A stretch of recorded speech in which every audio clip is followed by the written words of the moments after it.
All right, you guys are live. Okay, it looks like the meeting is being live streamed, so we are good to go. So good afternoon, everyone. It's nice to see everybody in person. It's been at least 3 years since I've been in this room, so it's nice to see everybody who I met before. And I'm Carlin Obringer, Chair for this year for the Park District Parks Advisory Committee, for those of you who I haven't had the pleasure of meeting yet.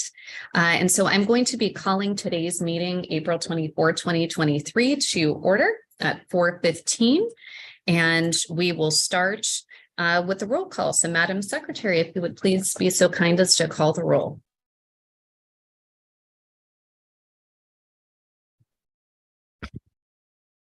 Okay. Travis, can you hear me? Yes, I can hear you. Perfect. Okay. So I'm going to go ahead and say who's here. And then we'll look on the Zoom chat and see who is present on the Zoom chat as well. So present at this meeting, we have Linda DeChambeau, PAC member. We have James Chang, PAC member. We have Sean Dugan, EBRPD staff. We have Bob Simmons, PAC member. We have Dev Mahadevan, PAC member. We have PAC member Denisha Marsh, PAC member Luana Espana, PAC member Peoples, PAC member Francis Mendoza, EBRPD Chief Eric Feeler, PAC Chair Carlin Obringer, PAC member Bob Reed, EBRPD staff Lisa Baldinger, Board President Dennis Waspy, PAC member Susie Claxton, PAC member Bruce Henry, EBRPD staff and PAC clerk Yuli Padmore, PAC member Irene Dieter, PAC member Roland Williams, EBRPD staff Ashley Grenier, and PAC member Igor Skerdoff. We also have in the room here EBRPD staff Ken Waisaki, great, Brian Holt, and Matt Rao, Lisa Gurgen, Terry Noonan, Steve Castile, and our friend, is it Lieutenant? I always get this messed up. Kocher. Lieutenant Kocher, thank you so much. And I will pass it back to the PAC Chair, Carlin Obringer. Okay, thank you very much. And so I have an announcement to read here. So today's meeting is being held pursuant to the Brown Act. The East Bay Regional Park District intends to hold meetings through a hybrid platform of in-person and remote attendance to allow members of the public to participate via remote attendance through the Park District's virtual platform Zoom. The park advisory members and designated staff will, with limited exceptions, participate here in person at the Park District headquarters. So we're physically located today at 2950 Peralta Oaks Court here in Oakland, California. Occasionally, members of the Park Advisory Committee may attend remotely pursuant to the Brown Act as amended by Assembly Bill 2449. We are providing live audio and video streaming, and thank you to everyone who's making this possible. Members of the public wishing to make a public comment can do so in person or live via Zoom. You can also submit an email or leave a voicemail, and this information is noted on our publicly noticed agenda. Are there any questions about the meeting procedures? Yeah.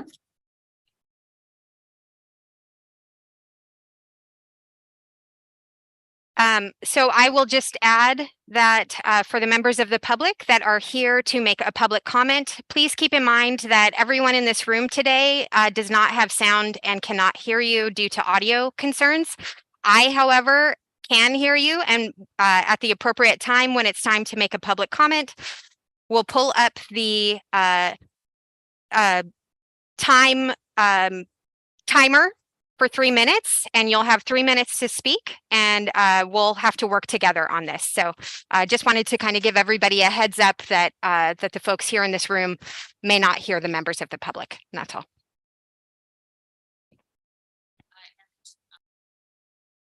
PAC who is participating remotely.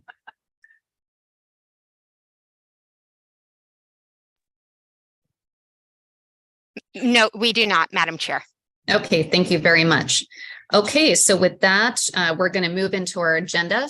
So our first item is approval of the minutes from our March 27, 2023 meeting. Do we have any questions from anyone who serves on the PAC about the minutes? Okay, if not, is there a motion for approval? Yes, okay, by Deb, seconded by Bob Simmons. Thank you. Would you please call the roll?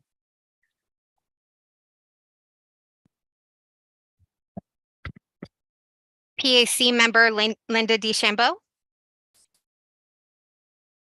PAC member James Chang. PAC member Bob Simmons. PAC member Mahadevan. Member Marsh. Member Espana. Member Peoples. Member Mendoza. Chair Obringer. Member Reed. Member Claxton. Member Henry. Member Dieter. Member Williams. Member Scaredoff. Okay. Roll has been completed. Thank you.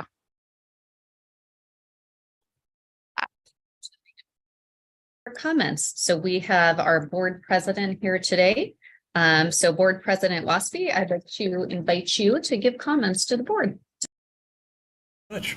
And welcome to spring, everyone, in the Regional Park District, and hopefully summer pretty soon. It's been a long, long winter, as you know. Some of the staff here will recall less than a month ago, I think we were having a board meeting and big storm came rolling through, and as I like to look out the window all the time, one of these nice big trees fell, smack, hit a couple of cars, didn't do too much damage, but now it's gorgeous and beautiful. I hope you all had the opportunity to get out and enjoy Earth Day in the Park District this weekend. Many activities throughout the district. I know I went out to a couple parks, and boy, there were millions of people out enjoying the park, hiking, having fun, giving back to their communities, learning about Earth Day and doing some great programs. Some of the highlights of what we got going in the Park District these days. I hope you all know that we started the Briones pilot program, off-road biking, mountain biking, whatever you'd like to call it. It's the pilot program in Briones.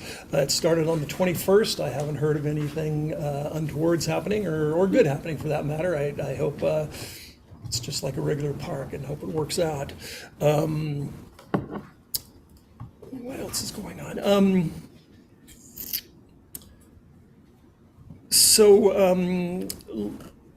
I was going to give you a little report on swimming because it's easy and it's fun. So the lifeguard season has started this year. The lifeguard season opens, swimming season opens in the Regional Park District this coming weekend. Cull Canyon, Del Val, both beaches, Lake Temescal and Lake Anza are open, which is almost a miracle because if you remember blue-green algae and a lot of storm damage things, we didn't have a lot of lakes open last year.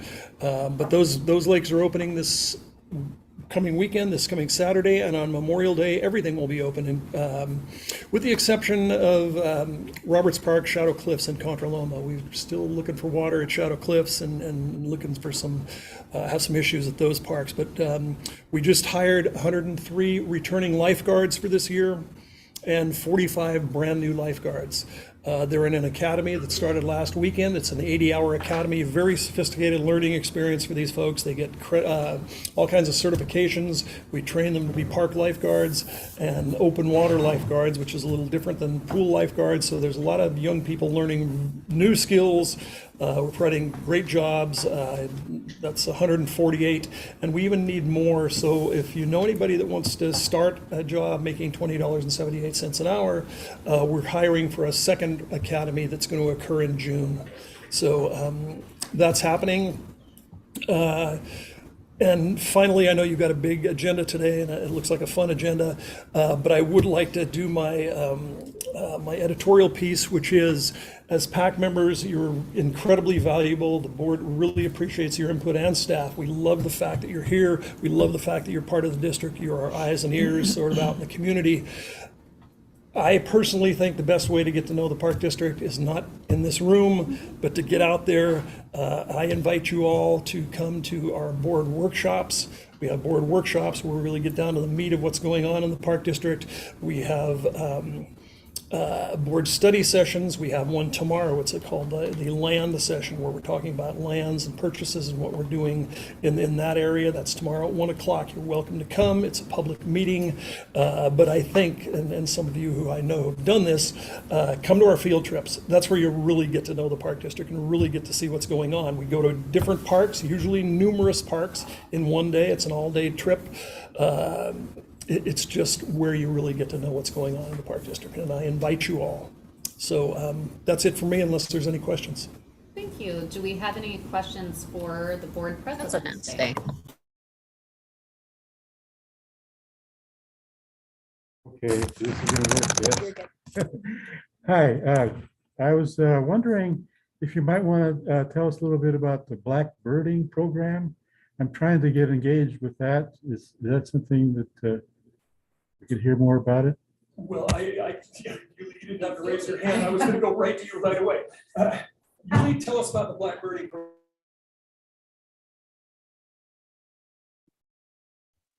I actually was, Travis, can you hear me? I have to keep asking.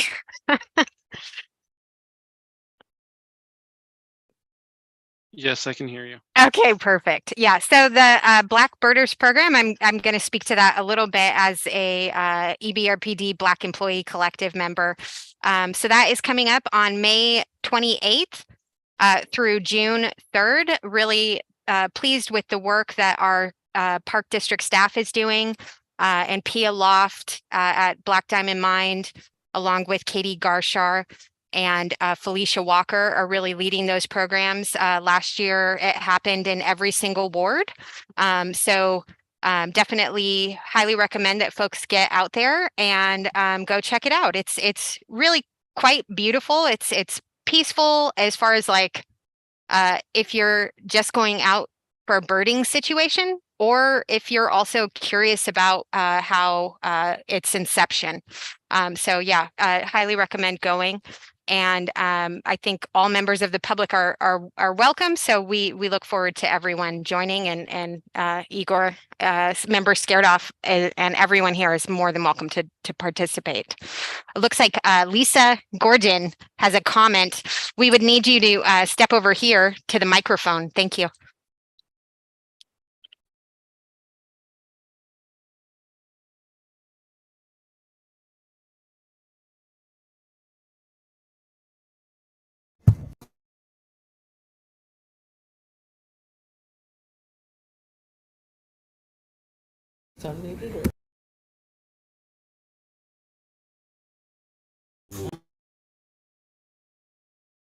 Julie Dennis is gonna. Perfect. Okay, yay.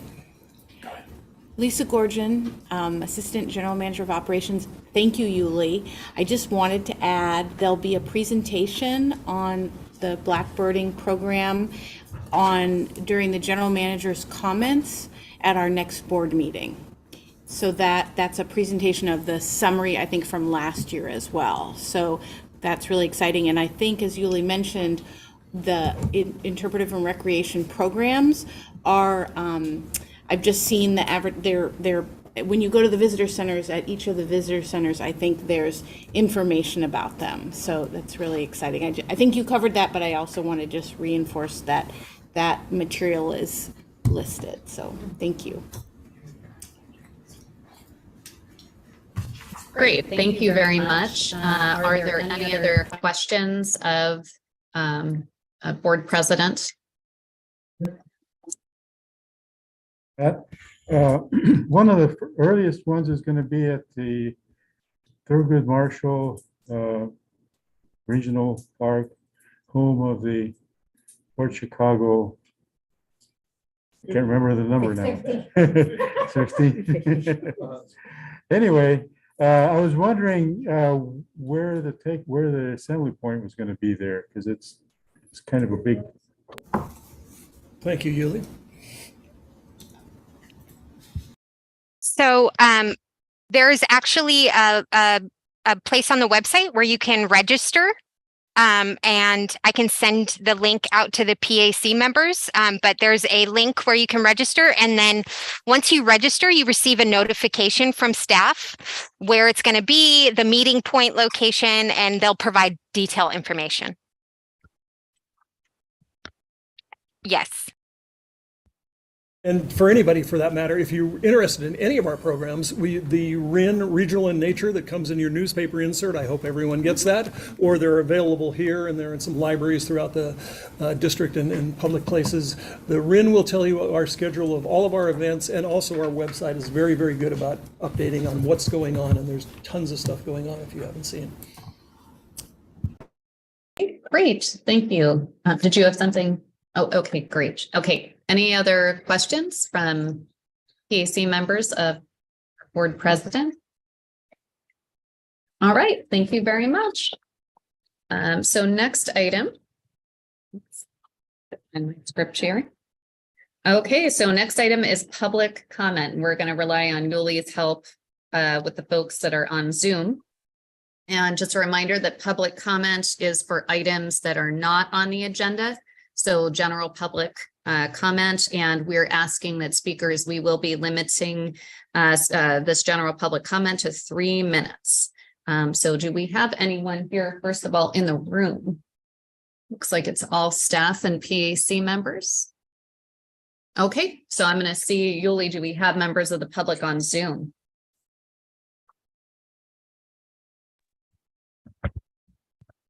And Eric Anderson. Yes, that is correct. We have Kelly Abreu and Kelly Anderson. Eric Anderson, my apologies. And then what I will ask is that we go on mute, and I am going to take my speaker out so we can hear each member speak. I did want to ask a clarifying question to the chair. We have a few different public comments, written public comments that were submitted related to the e-bike policy. And so my question would be, for those public comments, did you want those to go now, or if you had any preference? Since that's an agenda item, I think we'll wait until, I think we'll wait until we get to that item number 6. Okay, so Kelly, Joel, in this order, Kelly, Eric, Anderson, and Joel, if your items are not, if they're not e-bike, if they are e-bike related, we would ask that you postpone and wait until later on, since that item is on the agenda and it looks like everyone's hand is still raised. I'm going to pull my microphone, my headset off, and then, sorry, let me get my timer set up here.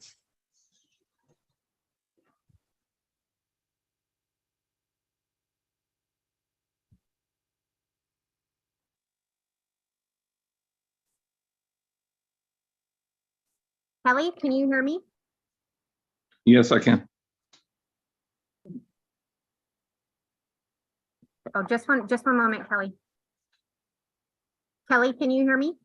Yes, I can. Okay. Can everyone in the room hear Kelly Abreu? Yes. Okay, so go ahead, Kelly. Okay. Yeah, we have, there's a project in Castro Valley, which is building a 1/4 mile of trail, or opening up a 1/4 mile of trail. It's already there. It's already a dirt road, from 5 Canyons to the Bay Area Ridge Trail. 1/4 mile of trail. This is a spectacularly well-documented trail segment. So several years ago, quite a number of years ago, somebody went out there to the trail that people have been using for many years, and they put up no trespassing signs. So then, the park district, when it first received word that they wanted to build 25 luxury houses nearby on 57 acres, so that's 1/2 unit per acre. That's a pretty pricey house. That's kind of like what it costs to, kind of like Alamo or Danville or Los Altos Hills or Atherton, sort of a low density kind of luxury kind of idea of housing. Anyway, so the Park District went in there in 2003 and wrote a letter. They said, hey, before you build these houses, we want to open up a trail. And the Planning Commission of Alameda County got behind that and said that's a condition of approval. And so then that never happened. And last year, the Park District, several years ago, the Park District filed a lawsuit. And 1 year ago, they achieved a settlement where the property owners that were blocking the trail are going to pay the Park District $1 million out of the goodness of their hearts to help build this trail. And in 1 hour, in 2 hours from now, or 1 or 2 hours from now, the Castro Valley Municipal Council is going to consider those approving the site development review for those 25 luxury houses. But they don't have the trail firmed up yet. They say in their report that that the developer is talking to Lisa Gorgon or whoever and is talking about building a trail. So I would say that this kind of delay, a 20-year delay in building a trail with a lawsuit in the middle, I would say that the only remedy for this kind of delay is specific performance. There's a contractual breach, and we as the public are waiting for specific performance. We need you as the Park District to get in there and stop the development until they build the trail. Because if you put in another 25 houses and you put in all those, new residents, one of them might not want a trail, and that would make it even more difficult. So let's get this all sorted out, get trails built, and then when the things that are contractually obligated, like this trail, and have been for 20 years, when we get them figured out and built, then we can put in 25 more luxury houses. Thank you. Okay. That's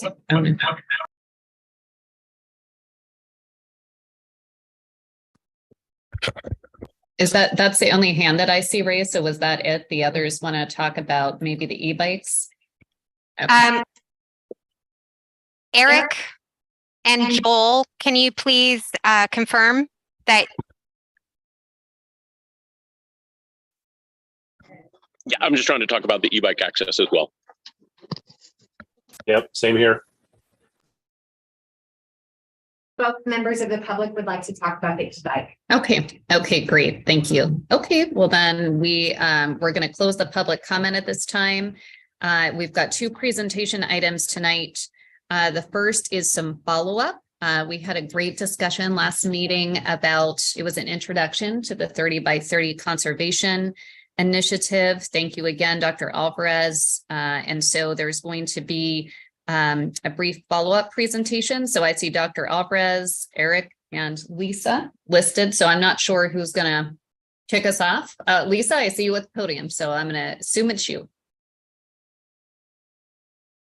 Mute up here and project for everyone, and I do not have a presentation, so I'll drop that down.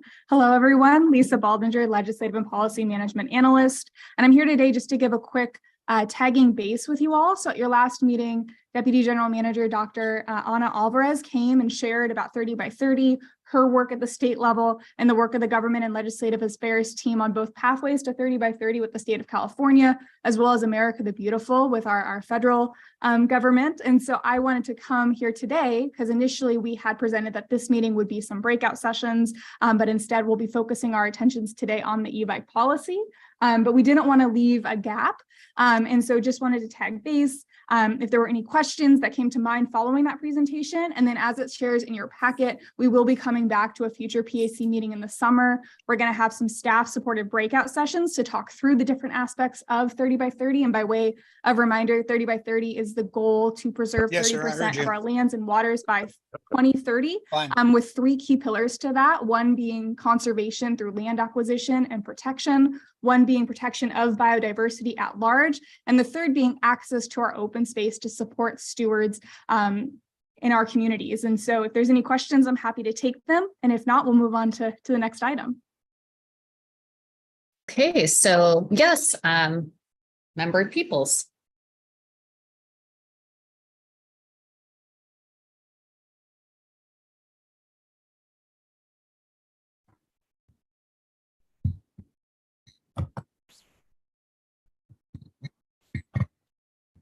I appreciate the advance notice about this. I mean, it gives us something to think about prior to the meeting. This reference here to some discussions that were held with the board and the staff previously, would it be possible, or does some sort of a summary or laying out the issues that were talked about there in more detail available? If that could be provided, that would be helpful.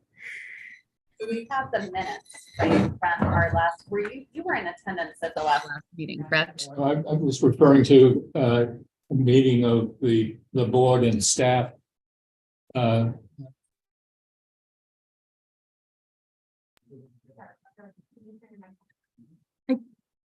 a response, I don't know. Okay, yes, I'd be happy to provide one in memo form to the Park Advisory Committee. So as Member Peoples is referencing, in October of last year, we held a 30 by 30 staff workshop where staff of all different divisions at the Park District were invited to come. It was hosted at the Brazil Room and have a conversation. So Dr. Alvarez shared a similar presentation to what was shared here at the Park Advisory Committee. And then we had breakout sessions, just like we're hoping to host with you all, to talk through how the Park District is currently successfully implementing some of the pillars of 30 by 30 and where we can improve and how we can do so together here at East Bay Park. So would be happy to provide a memo on those discussions and then looking forward to receiving your feedback going forward. That sounds good. Thank you. Yes. On this topic, rereading the notes that are very great presentation, and there's a lot in it. Something that really caught my eye. Maybe I should do this. Okay. Something that caught my eye is some comments pretty much in the middle of the narrative. We're talking about how much money is involved and how it's becoming kind of a problem to administer all this money. So the item here called, there was a fiscal choke point, and comments like that, there's a flood of funds. And one of the comments was that maybe to revise the procedure to where you wouldn't have to do the work and then bill the state and then get reimbursed later, that there would be money provided up front. That would be one way to try to cope with this, increasing the scale of what we're trying to do. I was wondering if we had anything to report on progress on addressing that issue. So in terms of a specific report on our grants, I can share that our grants manager, Katie Hornbeck, continues to advance pre-applications, which is the system that Wildlife Conservation Board, California Natural Resources, and State Coastal Conservancy are currently using, which helps to expedite the progress of the funds. So by doing a pre-app, we learn quickly if they believe that our project will be successful with their program. And then also the staff at the agency is determining what program that project best aligns with to help it move forward most swiftly. However, you're absolutely right that there was a good amount of funding in the budget, but unfortunately those were all identified as trigger cuts. So there's the possibility that that flood of funding is going to dry up quickly. And so now we're changing our attention, and we can have a longer conversation on this towards some state resources bonds. So in the governor's budget proposal, he referenced his support of working with the legislature on a resources bond.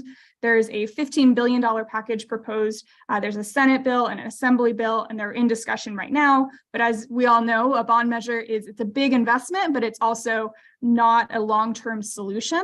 And so for those of you who read or watched a video or read an article on the International Panel of Climate Change report, the IPCC report that was recently released, one of the identified solutions in that report is robust funding for climate solutions. So we're seeing that the funding is needed, the systems to implement the funding is needed, and the projects to do the work are needed. And you're absolutely right that we need to make that a smooth system. So in terms of the funding that is available, I can share, and I'll work with grants manager Katie Hornbeck to share an update with the PAC on where we currently stand.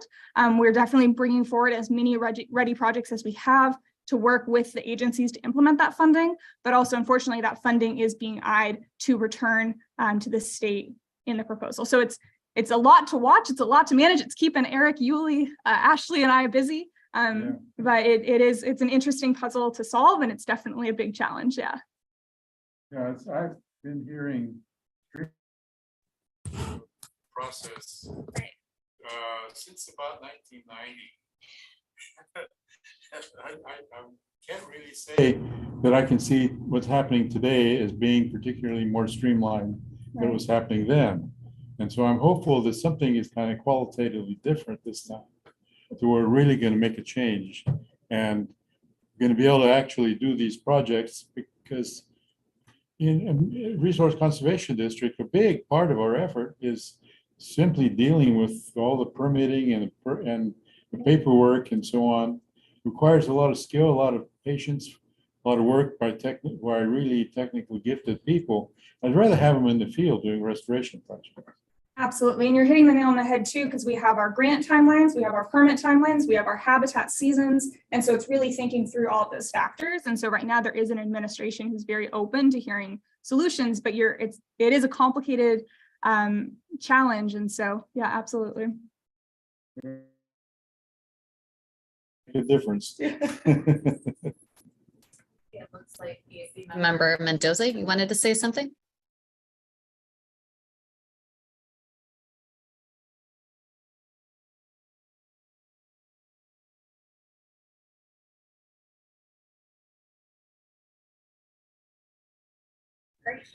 Thank you so much for the opportunity to ask questions. When I was here last month, I was not yet appointed as a member of the PAC, so I'm glad that Dr. Alvarez was able to impart so much knowledge in that presentation. I think to a person, everybody appreciated it.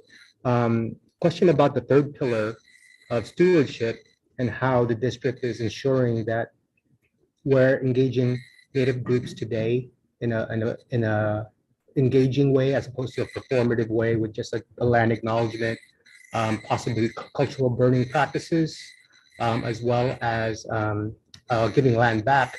As many of us know, the Sequoia Tree Land Trust was recently given Sequoia Point back over in the city of Oakland. So those are some of the things that oftentimes, like for example, last week, the Redbud Resource Group, Together Bay Area, as well as Sequoia Tree Land Trust went to Coyote Hills to engage in the Ohlone culture there.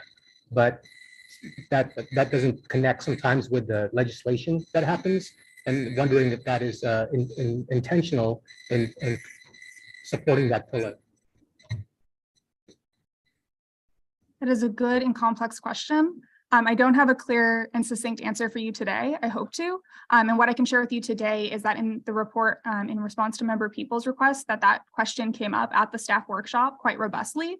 And that is something we're seeking to have a clearer answer to. Thank you. Anybody else? Okay. Oh, James.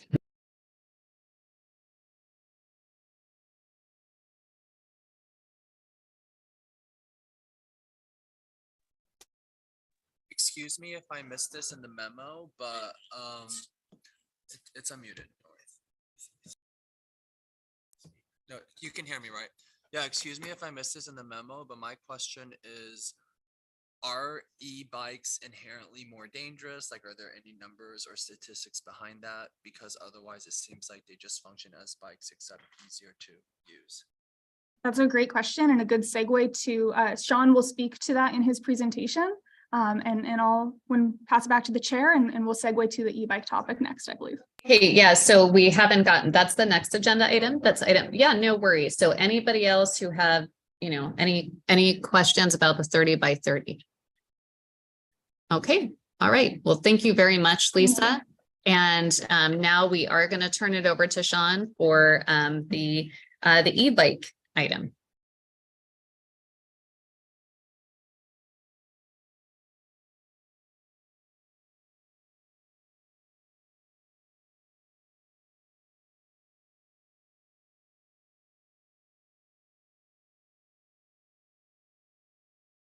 Questions that were sent out to the PAC members. There were 5 questions. So hopefully everybody had a chance to, look at those and answer them yourselves. We are going to be focused on 2 questions today.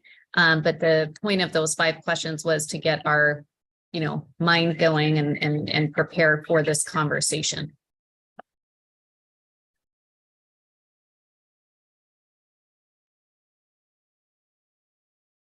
Good evening. Can everyone hear me?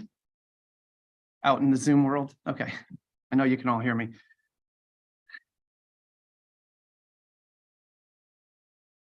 Well, my name is Sean Dugan. I'm the Trails Program Manager, and I'm here on behalf of Jim O'Connor to present the e-bike policy update. Jim O'Connor had a medical emergency about a couple of weeks ago, and I just want to let you know that he is making a full recovery and we expect him back soon, so he's okay. Now I'd like to share this. So, excuse me. Here we go.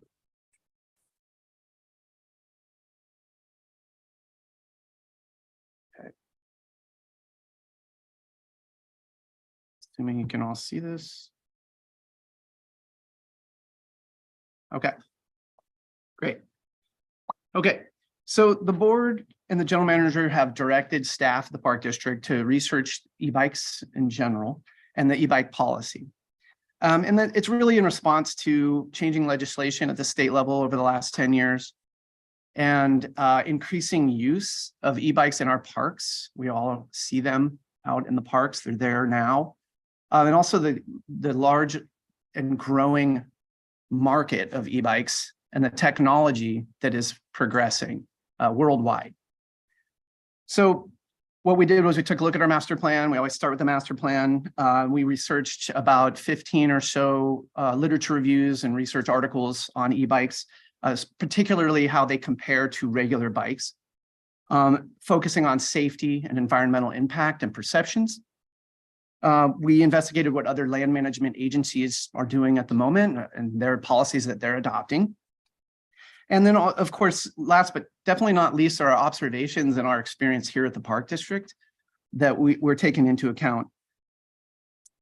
So we focused on two primary questions in this research.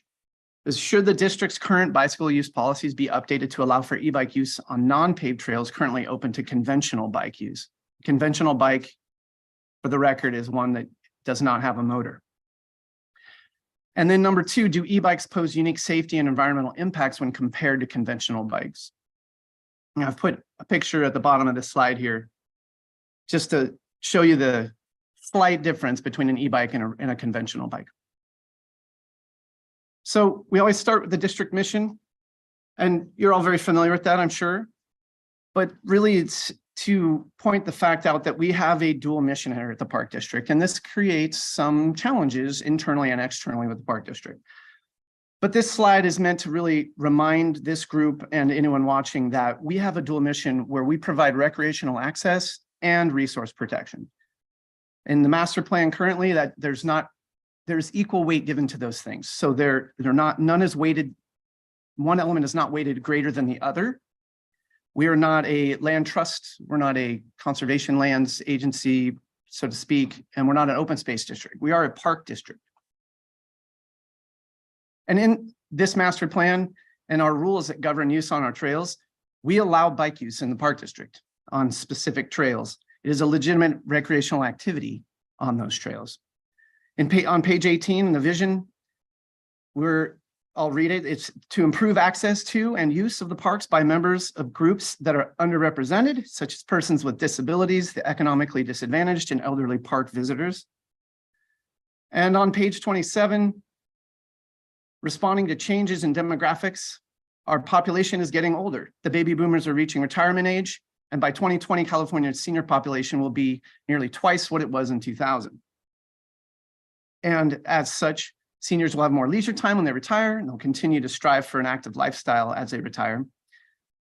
And the reason why I show you these two quotes out of here is because right now, most of the e-bikes are being purchased by people in the age group of between 40 and 70 years old. And we are finding and hearing that e-bikes do provide mobility challenged folks with disabilities, injuries, maybe they're overweight or just out of shape or recovering or becoming older, that e-bikes are an opportunity for them to recreate on our park lands and on our trails. So there are a few laws out there that are promoting, incentivizing the purchase of electric bikes.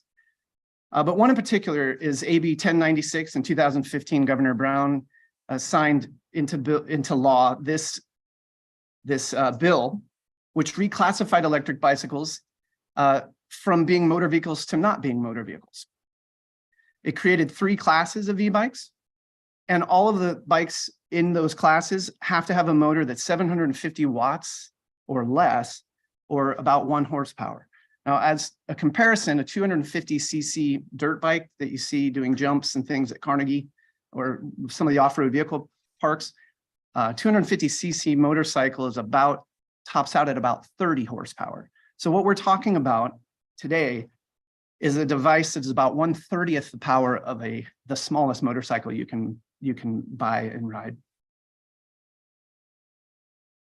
It allowed e-bike use on bicycle paths, bikeways, and bicycle lanes, but it left the discretion for local jurisdictions to prohibit those uses. Class 1 and 2 were allowed unless restricted on these, and class 3 bikes were prohibited. But in 2022, AB 1909 removed that restriction. So now class 1, 2, and 3 bikes are allowed on bikeways, bike lanes, and trails. And so what are the classes, right? So just to be clear, class 1 bikes are bikes that top out at 20 miles per hour, and they are pedal assist only, which means if you're not pedaling, the motor is not engaging and the bike is not moving. There is no throttle on the handlebar for that. A class 2 bike has a top speed of 20 miles per hour, but it has a throttle. It can be pedal assist as well, but it does not require the rider to be pedaling in order for the motor to engage. It could be operated by a throttle. And that's for folks that have maybe challenges using their lower body or injuries, et cetera. And then there's class 3, which top out at 28 miles per hour. They do not have a throttle either, and they are pedal assist, but they're just a lot faster. Today, the proposal that we're bringing forward today is only related to class 1 bicycles, e-bikes. So as I mentioned, the market is really growing. You can check out these stats. You can find them anywhere on the internet. 880,000 e-bikes were purchased in 2021, which is double that of 2020 and 3.5 times that of 2019, excuse me. And class 1 e-bikes capture the largest market share of those sales. And it's expected to keep growing.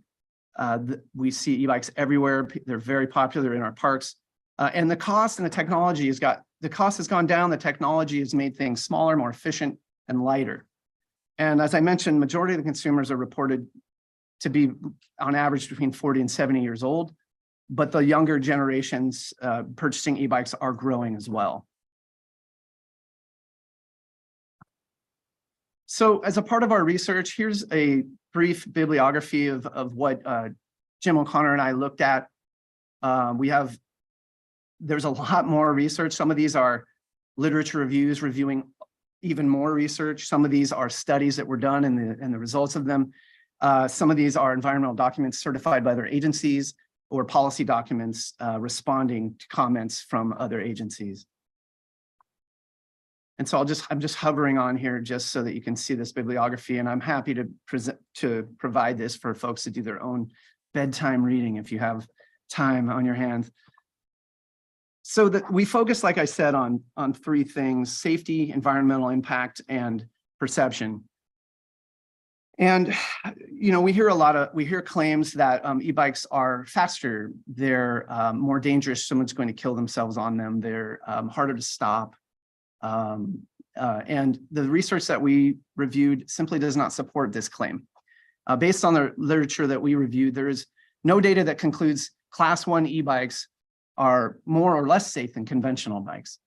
As far as speed goes, uphill climbing is faster, and that makes sense. There's a motor that's helping you go uphill. So when compared to a conventional bike, that speed is faster. But for downhill speed, it's largely and more determined by the condition of the trail at the time, by the rider's skill, and the trail design itself. So for instance, if someone on a regular conventional bike wants to speed and go very fast, the e-bike, the device that they're riding, is likely not going to influence the speed that they go. It does conclude, however, that e-bikes, class 1 e-bikes travel about 1.8 miles per hour faster than conventional bikes. Class 3 e-bikes travel about double the average running speed of conventional bikes. Many studies pointed to the fact that reckless behavior is associated with individuals and not whole users, classes of user types, and that it found that e-bike riders behave in the same way as conventional bike riders with similar violation rates.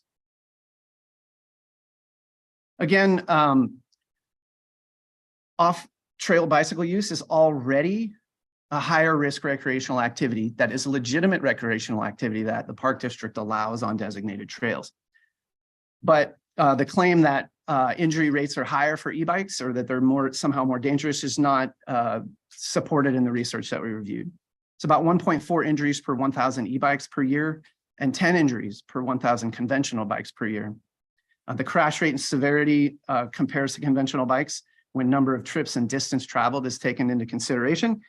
And most groups of e-bike users were not more likely than conventional bike users to be involved in a crash which required you to go to the emergency room. So the other focus is on environmental and trail impacts. We've heard that e-bikes are more impactful to the trail surface because of the motor. We've heard, and many of the studies address and have also heard, other agencies have heard this too, is that e-bikes will allow people to get farther into the wilderness, thus creating more environmental impacts in those areas that they would have otherwise not been able to get to if it wasn't for their mobility assisted device. What the research that we reviewed has found is that class 1 e-bikes and traditional mountain bikes represent similar recreational uses, and they have similar effects relative to trail impacts, dirt displacement, compaction, et cetera, than as conventional bikes. And especially the Tahoe National Forest reference below, the FONSI, finding no significant impact, they quoted some older studies that show that horse traffic produces actually the greatest force weight per unit area on trail surfaces as compared to mountain bikers, hikers, and motorcyclists, and quoted that horses cause greater increase in soil compaction litter and have impacts on the trail width and depth compared to hikers and motorcyclists as well. Tahoe National Forest determined that inclusion of class 1 e-bikes as designated legitimate use on 35 miles of their trails did not constitute an increased adverse impact to their sustainability.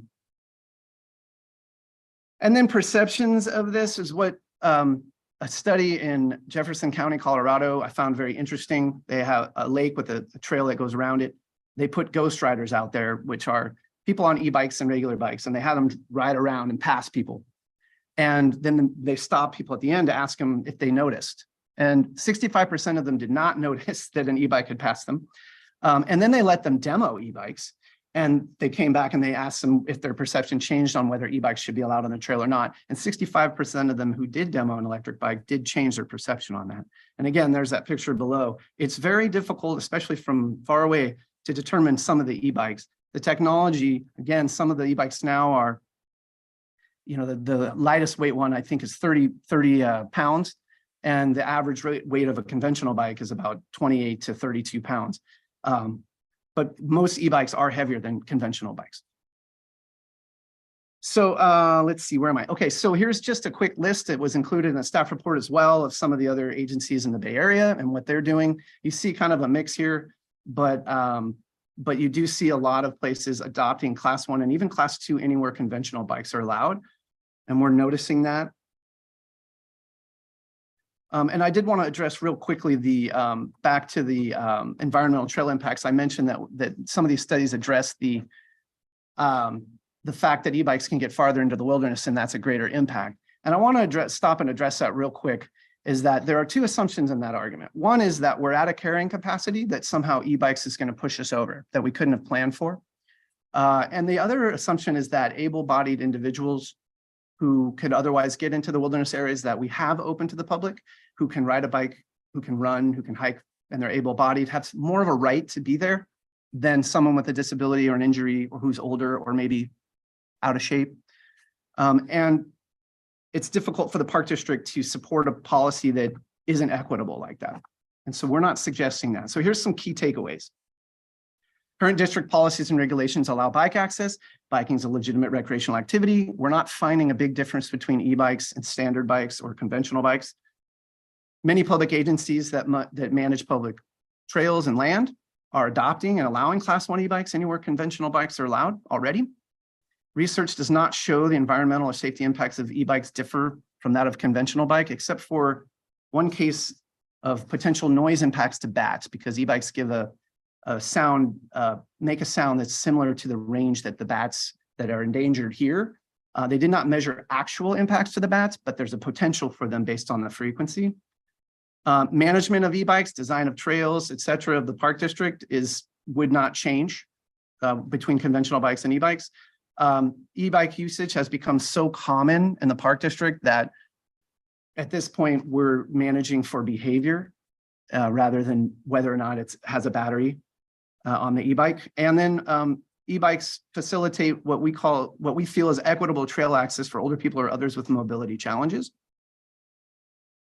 So in conclusion, what is being proposed as a management recommendation and moving forward is to allow Class 1 e-bikes on all district trails that currently allow the use of conventional bikes, and to continue to allow Class 2 e-bikes on the 8 paved regional trails that currently allow their use in Ordinance 38. And that was a result of a pilot study that changed Ordinance 38 in 2018 that allow e-bikes on paved trails only. Eight of our paved trails only. And so I'll turn it back over to Chair Obringer to talk about this, to take your comments and feedback. But there's 2 basic questions. The 5 questions we provided you hopefully got your wheels spinning, allowed you to kind of look around, kind of think about your position and where you're at, and the topic in general. But really they boil down to, what issues do you see with allowing Class 1 e-bikes on district trails where conventional bikes are allowed? And what benefits do you see from allowing Class 1 e-bikes on district trails where conventional bikes are allowed? And so before we, thank you. Got to press mute and do all this. So I guess we have to unmute this.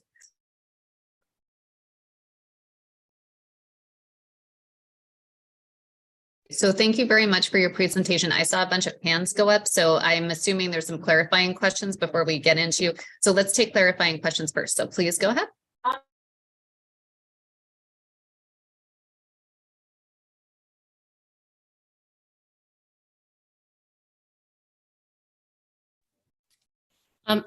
My first question is, what is the reasoning behind not including Class 2 bikes in the new bicycle and personal conveyance policy?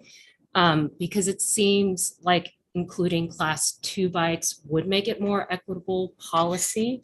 The only kind of difference I see between Class 1 and Class 2 is more of a theoretical idea, as far as it doesn't include pedaling, so there's not that effort. So those were kind of questions I had for that policy. Okay. Okay. Let the public know who asked that question. I heard you. Thank you, Member Espana. You asked why Class 2 e-bikes are not included in our recommendation, and I don't have a good answer for that. If that's a proposal that we want us to consider, we can take that into consideration, but that was not included in the proposal that we decided to bring forward. But I think it makes a lot of sense what you're suggesting, and we're happy to consider that. On clarifying questions. Thank you, everybody, for your patience. This is what transparent governance looks like. So yes, I'm sorry, you're new to me, committee member. Denisha. Oh, welcome. Yes, what is your clarifying question? So I understand you're saying that the speed limit on these are basically 20 miles per hour. Will we have speed limits? Because during my research, the parks that do let e-bikes in there, their limit is 10 to 15. They don't get to use the 20 miles per hour. And you also said that we're looking to help socially economic disadvantaged people, but these bikes are kind of expensive. When I looked, the cheapest one was like $1,500. Mhm. Are we planning on partnering with someone that will provide e-bikes to our low economic communities?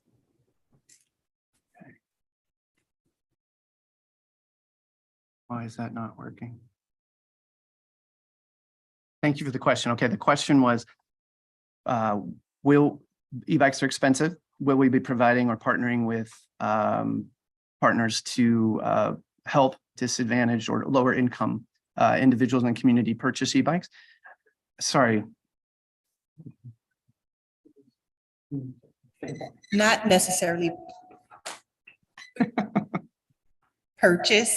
I know that Ford and different places they have bikes on stands that you can put a coin in and use. And then maybe we'd have a time limit and that would limit the amount of traffic, but it would also help people who cannot afford them use them on the trails. Okay. Thank you, Member Marsh. So I know there are some incentive programs. Well, first of all, there's a law in 2008, AB 375, SB 375, excuse me, that put $10 million in the state budget to allow for incentives and rebate programs for those who purchase e-bikes. There are some local programs. 511 in Contra Costa County, for instance, is providing a rebate for up to $1,000 or $1,500 if you qualify. And there's other efforts like that out there, but it is something for us to consider in that. And you are correct, they are coming down in price, but they still are around 1,000. The cheapest is still around 1,500. Sorry, and you had a first part of your question, which I forgot now. We are not proposing that our rules change as a part of this ordinance. We are still enforcing the 15 miles per hour, and that will still be what is in our ordinance 38. We understanding that these do top out at 20 miles per hour. That doesn't mean we will allow them to go 20 miles per hour. And Lisa Gorgian, you have something to add? Yes, hi, Lisa Gorgian again. So by allowing e-bikes on our non-paved trails, that would also allow potentially using e-bikes as part of our recreation programs that do quite a bit of programming with underserved communities. So that would also, I just wanted to share that as that's a limiting factor right now in using e-bikes on our non-paved trails in our rec programming. So by changing this, that would allow that. Thank you, Lisa. And sorry, I should have mentioned that there are multiple staff over here. We got police department, operations, planning, stewardship, ASD over here. So if they're all here to support and ask any questions. And thank you for being here. Thank you. So we're going to give everybody a first bite at the apple and then we'll go back. Thank you. So Bob. Okay.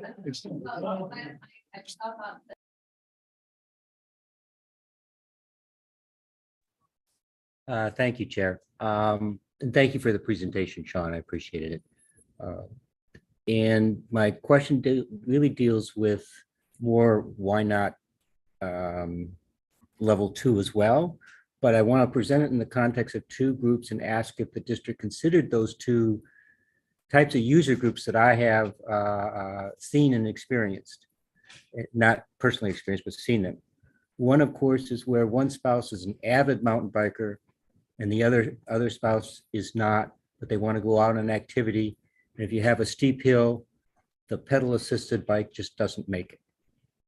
They need more to get up, or otherwise they're getting off and walking. And the same thing for when a parent wants to take a 5-year-old or a 6-year-old and get them into the sport and activity of mountain biking, they can't go up hills. And the pedal assisted simply is not sufficient. They need a little bit more help to get up the top and really enjoy this. And so the question really is, there was a bit of a speech in there. What consideration did the district give to those groups and their need for a level 2 bike?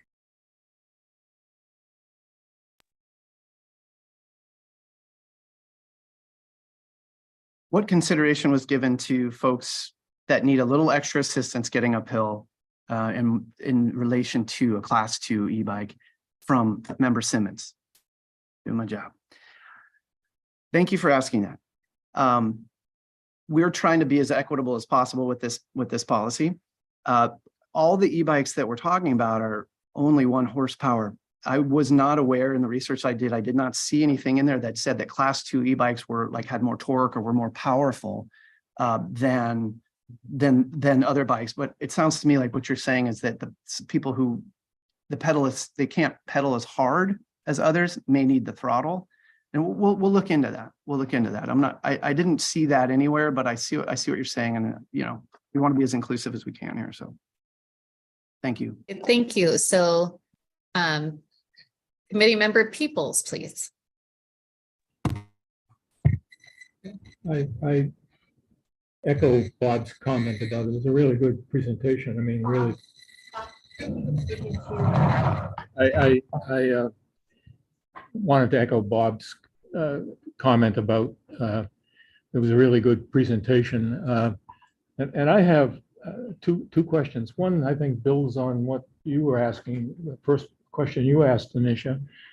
And that's what are the guidelines that kind of set the rules of the road, if you will, for use of trails between these different groups, hikers, the equestrian users, regular bikers, and so forth.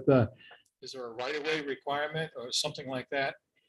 And then I guess the second question I have is with e-bikes, any of these electrified battery-powered items now have very high energy density in the batteries. The batteries get very hot, and how much of a fire would these e-bikes create in these wilderness areas? Those are my two questions.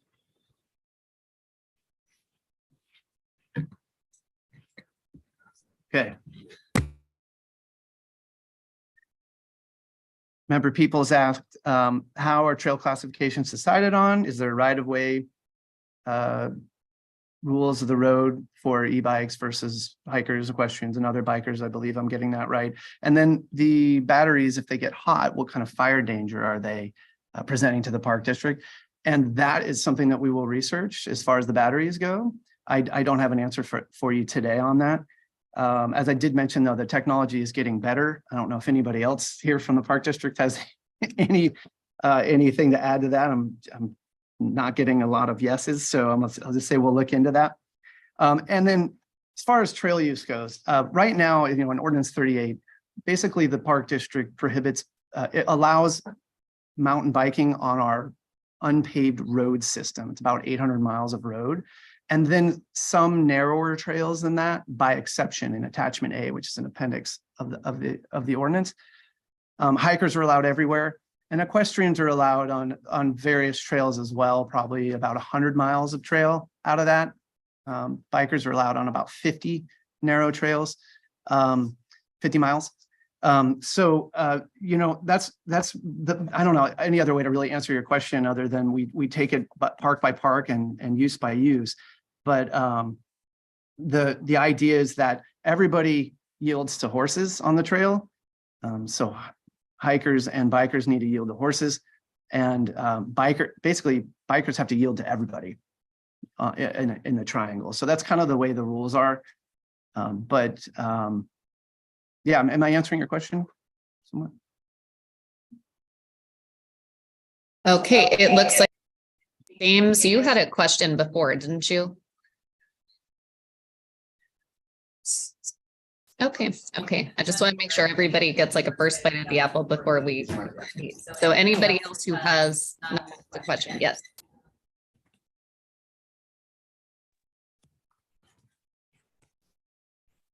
So I had a question, and looking back at the legislation from the state, it really seems like the driver back in 2015 was to really try to get people out of vehicles onto bikes, but we're kind of using it as a surrogate to talk about this. And also seems like we're kind of just following the popularity. And likewise, we're talking about the the type 1 and the type 2, type 3, all of which will be subject to our speed limit, which you've already mentioned is being 15. So I guess my question is, why not allow them all, because they all have the limiting of 1 horsepower? Because I'm just thinking as someone going to the bike store, and they say you can get a 1 or a 2 that's going to go 20, you can get a 3 that's going to go 28. They're going to buy one, spend more than $1,500, get on a trail, and then the fine officer is going to somehow know that it's a type 3, which I don't even know how that's going to happen, and tell them they can't ride the bike in the park. Feels like there could be a setup there for some challenges and pushbacks. If they're all 1 horsepower, if they're all going to be limited to 15 miles an hour, then and it's going to be a challenge to even know what's the difference between 1, 2, and 3. Why don't you allow for all 3? They'll all have to be limited to the speed limit. That's my comment.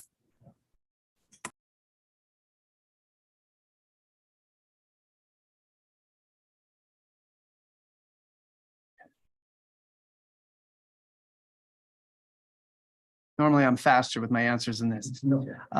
Member Williams asked, why not allow all the classes if we're going to limit the speed anyway, with the speed limit of 15 miles per hour in general. And I think we'll take that as feedback on how we propose and move forward when we're talking to our board. I will say there's a great amount of opposition to this proposal. And so we're trying to, what we feel is a common sense approach to it. Class 1s, it's really a no-brainer. 2 might also be a no-brainer, but class 3s, since they go so fast, we weren't ready to propose that. But I think there is logic into what you're saying. But as I mentioned before, it's extremely difficult when there's so many e-bikes out there. Our police are doing real police work elsewhere. There's a lot of things that happen around and in our parks. It's very difficult for them to be staking out with some binoculars trying to determine whether it's a class 1, 2, or 3, right? And so really what they're looking at is behavior. So if you did have a class 3 in the park, you would be violating Ordinance 38. But if you were going the speed limit, you would not be caught. You wouldn't be noticed. It's the behavior that you're doing that we would be enforcing at that point. Member DeChambeau.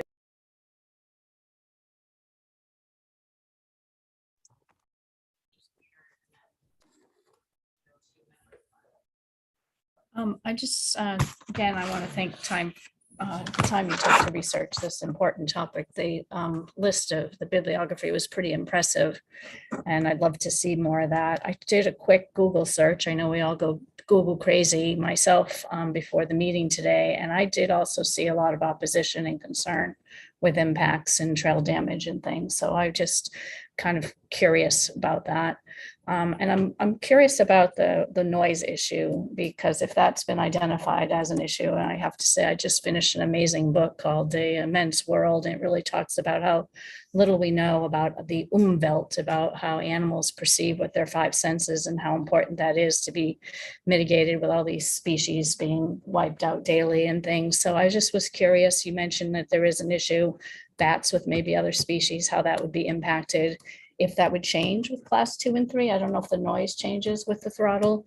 And just in general, I think everyone's asking the same thing about a speed limit or some other type of mitigations.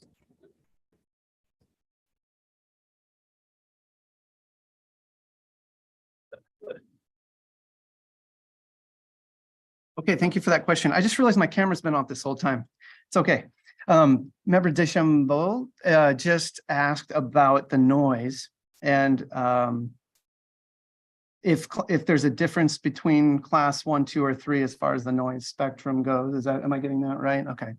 Well, there's even though we do have a pretty good bibliography here, there are more studies out there, but it is also limited. Like the noise is a new thing. We don't have very much more information on that. I believe it's a specific species of bat. And I don't know the difference between the noise frequencies in relation to the e-bike types. I imagine it's the same, but I don't know.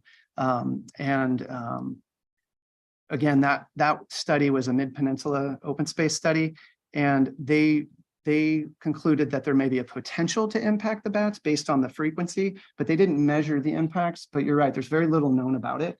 And so this would be something that as we move forward, as these evolve, as the technology evolves, and as we get more research, that we would be monitoring if we had that bat species, for instance, in our park somewhere, and we needed to change the ordinance for that area or limit e-bike use in that area due to impacts that we have measured, then, you know, we would have to take actions in that sort of way and as we move forward. I hope I'm answering your question, but I've jotted it down.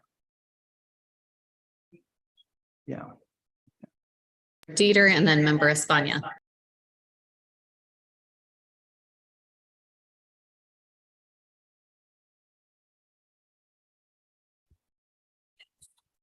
I'm enjoying the questions too. And in the staff report, it says right now that the police are already overwhelmed on enforcement, that they cannot enforce anything regardless of who breaks the law.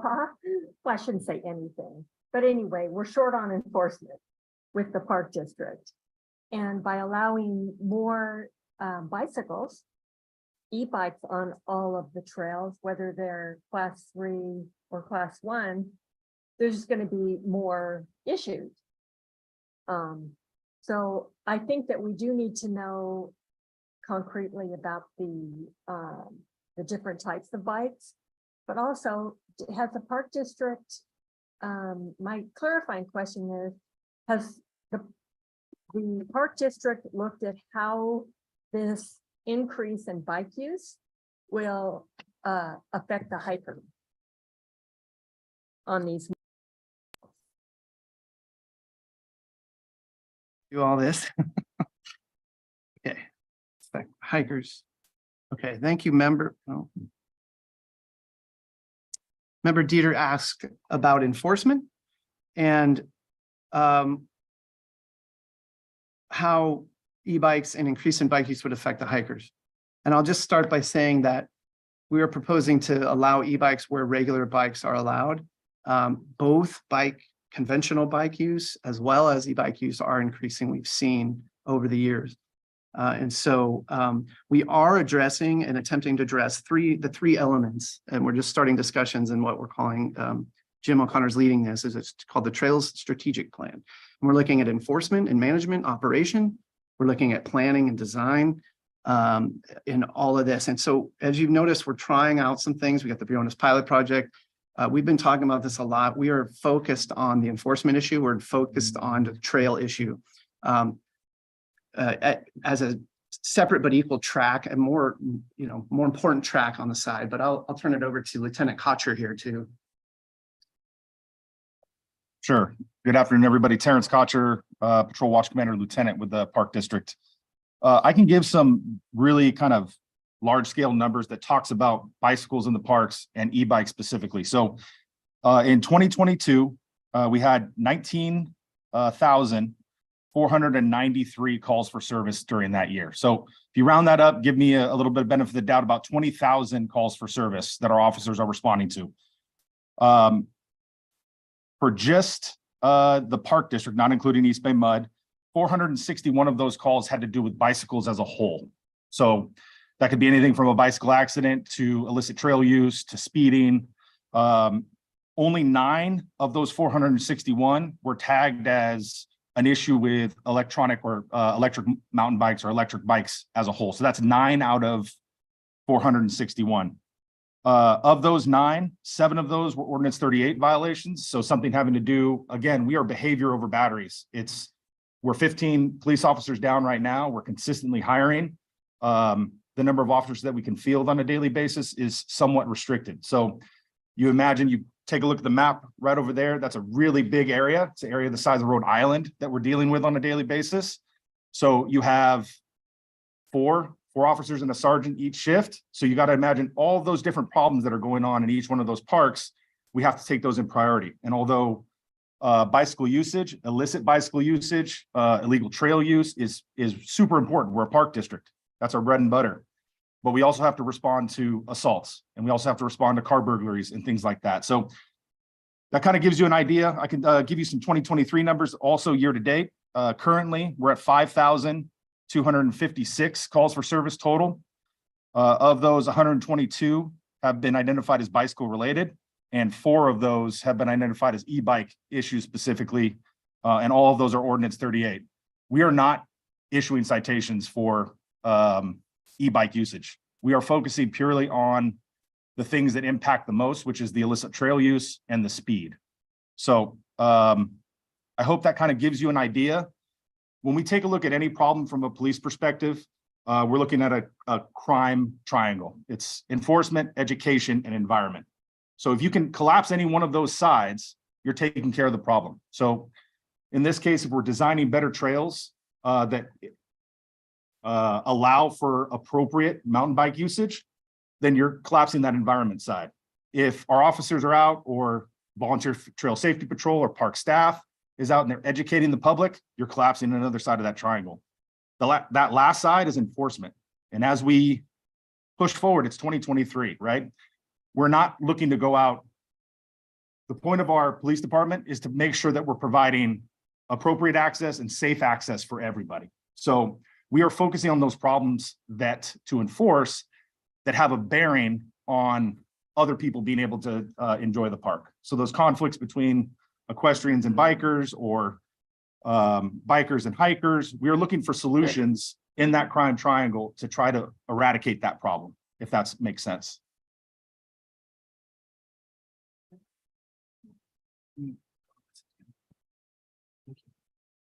So just to follow up on that, maybe I misspoke, but there's going to be more bicycle users. When you allow people who haven't traditionally gone because they have not been on an e-bike, you are having more bicycle uses on all the trails where bicycles are allowed. And right now, the park district cannot enforce the amount of users using bikes now. So my question really is, if you can't enforce them now, will the park district be increasing their level of police staffing beyond just filling vacancies? But it seems like you would need more police officers in the district because you're going to have more users. So I appreciate that. And I think I know what you're driving at. And what I tell you is the proposal that's put before you today is being more inclusive, allowing for more appropriate use, more legal use. That eliminates the need for my officers to be out there looking for what's the difference between a regular bike and an e-bike. So again, we are actively enforcing on the quality of life issues that impact trail usage on a daily basis. And that's speed, illicit trail use, building of illicit trails in areas that aren't supposed to be. We are not focusing, and we do not have the manpower to focus on the difference between a e-bike and a regular bike. So I hope that makes some sense. We will never give up ground on what Ordinance 38 means. And we will always be enforcing that. But there is a needle that we're trying to thread.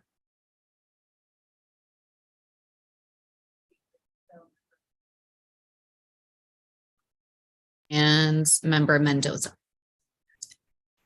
This is a quick comment, and I just wanted to bring to attention that the Alameda County Transportation Commission, they just made a multi-year funding commitment to one of the East Bay's first community electric bike programs. So this is an allocation of $4 million to the East Bay community. And this is just related to Member Marsh and Member Williams' comment. This program, it's going to provide customers with the opportunity to get hands-on experience using e-bikes, reduce the cost of ownership, and will advance Alameda CTC's goals of reducing emissions, supporting active transportation, includes a focus on tiered incentives for equities in communities. So if we're looking county-wide, outside of the park district, our Alameda CTC is looking at e-bikes and how to make them more equitable incentives for low-income communities, but then also as far as a different transportation option. So just keeping in mind that, you know, the park is moving in a way that is similar to our county at like on wide, and that's something that we should take in consideration. And then maybe there's opportunities for connections between what is happening with the Alameda CTC and perhaps new programs here at the park. So what is it?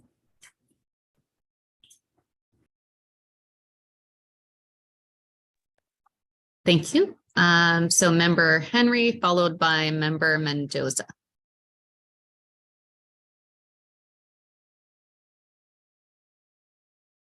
So I just want to thank you for the presentation. I've been an avid user of the parks for almost 30 years, and it's really interesting to see how this has evolved. And I really like all the facts you put behind it. And it really, to me, it's an equity issue. I'm a conventional bike rider, not an e-bike rider, but they've exploded everywhere. E-bikes are everywhere. And I don't think you're going to see increased safety issues because, again, it's really about behavior and the individual rider. It's not about e-bike versus conventional. And I don't think you'll see an explosion of more e-bikes because they're already there anyway, right? And so, again, it just seems like it's an equity issue to allow e-bikes in there. And again, thank you. And I want to commend you and staff for everything you did on this. Mendoza, followed by Member Chang. Two sort of follow-up questions in regard to comments by Member Deschambault and Member Williams. First, Member Williams, with the question about why we decided class one. Class one is the only one allowable as opposed to class 1 and 2 or 3 even. 3 obviously has a higher mile per hour than the other two.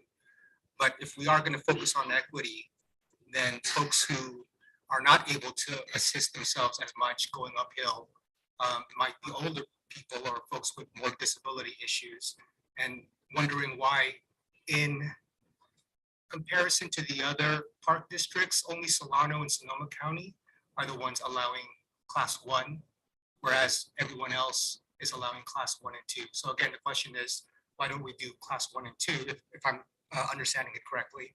And then in reference to Deschambaux's, Member Deschambaux's information or question that she raised, I saw the Mid-Penn study. It looked like a really robust study, and the environmental consulting agency that they worked with recommended 100 feet distance from the trail to a roosting site by bats. Thankfully, birds are not affected because they're at a lower frequency, but the bat species that they listed are also bat species that we have here at the Park District as well.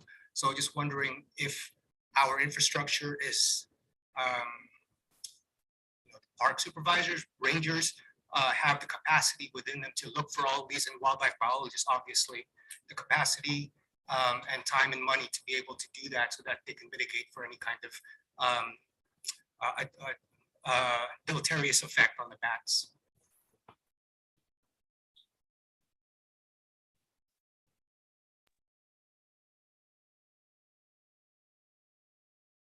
Thank you, Member Mendoza. Comment noted, class 1, 2, and the class, we'll look into that on why we're not including the other classes. And then the bats, the 100-foot distance was referenced as a condition that came out of the Mid-Penn study. I'm not entirely sure where we have the same species of bat that was referenced in that study, but I do believe we do have that species somewhere in the Park District. But we have, but we'll look at that. And also, we have other lands and other areas that we need to change our management strategy around. For instance, in the Habitat Conservation Plan area in East Contra Costa County, we're working to provide to keep recreational use away from certain sensitive resources. we always do that when we have cultural resources. We try ponds in different habitats. So we're constantly doing that. And I don't know, Matt, if you have anything else to add, but I think we do have the ability to manage our lands in that way and to prevent use where it's creating impact if we know that there's an impact there. So I think the short answer to your question is, yeah, we do have the ability to limit use around areas like that.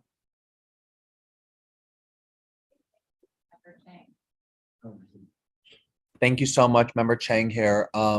My question is, are we making a recommendation here today? And also, if yes, then can we go ahead and make additional recommendations, such as perhaps allowing class 2 as well? I do have a comment, which is as somebody who recently have not been able to visit the parks as much, I am unaware if there are actual signs out there that says like no electric e-bikes out there whatsoever. So if we were to uphold the current status quo, like, is that even a real thing? And I mentioned the fact that I'm not an avid park user recently, and I mention that quite often because I do feel like, as somebody who visits regional parks here and there, because I'm not in the know, like most people, how would I know when I get there, right? And so whether there's signs there or not, what, like, that makes you question enforcement, that makes me question logistics, and also just as I've never been to the parks, I'm participating, and now this is happening. How is this park welcoming to me type of a situation? So thank you. We're rounding out, we're finishing clarifying questions. And then there were 2 questions that Sean had posted earlier that we're going to be seeking responses to. So that's what we're doing. But it sounded like you had questions about signage, which I'll let Sean answer.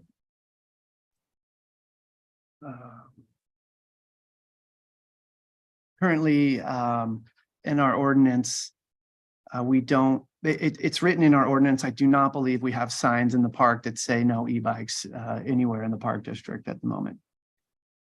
What was the last part of your question? Well, yeah, noted, and we'll take into consideration that. But as I think it gets back to the difficulty in, well, first of all, there's a lot of signs out there, and we actually question how many of those signs get read, and a lot of them get taken down, especially the no bike signs. So it's a constant issue and constant struggle, but we have to find the balance between the sign and thing. But it is in Ordinance 38 and in our rules, and so our police could enforce it if they needed to. Yes. Yeah.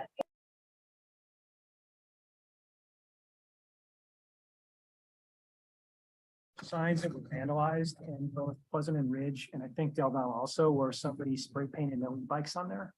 So that is the extent of no e-bikes. I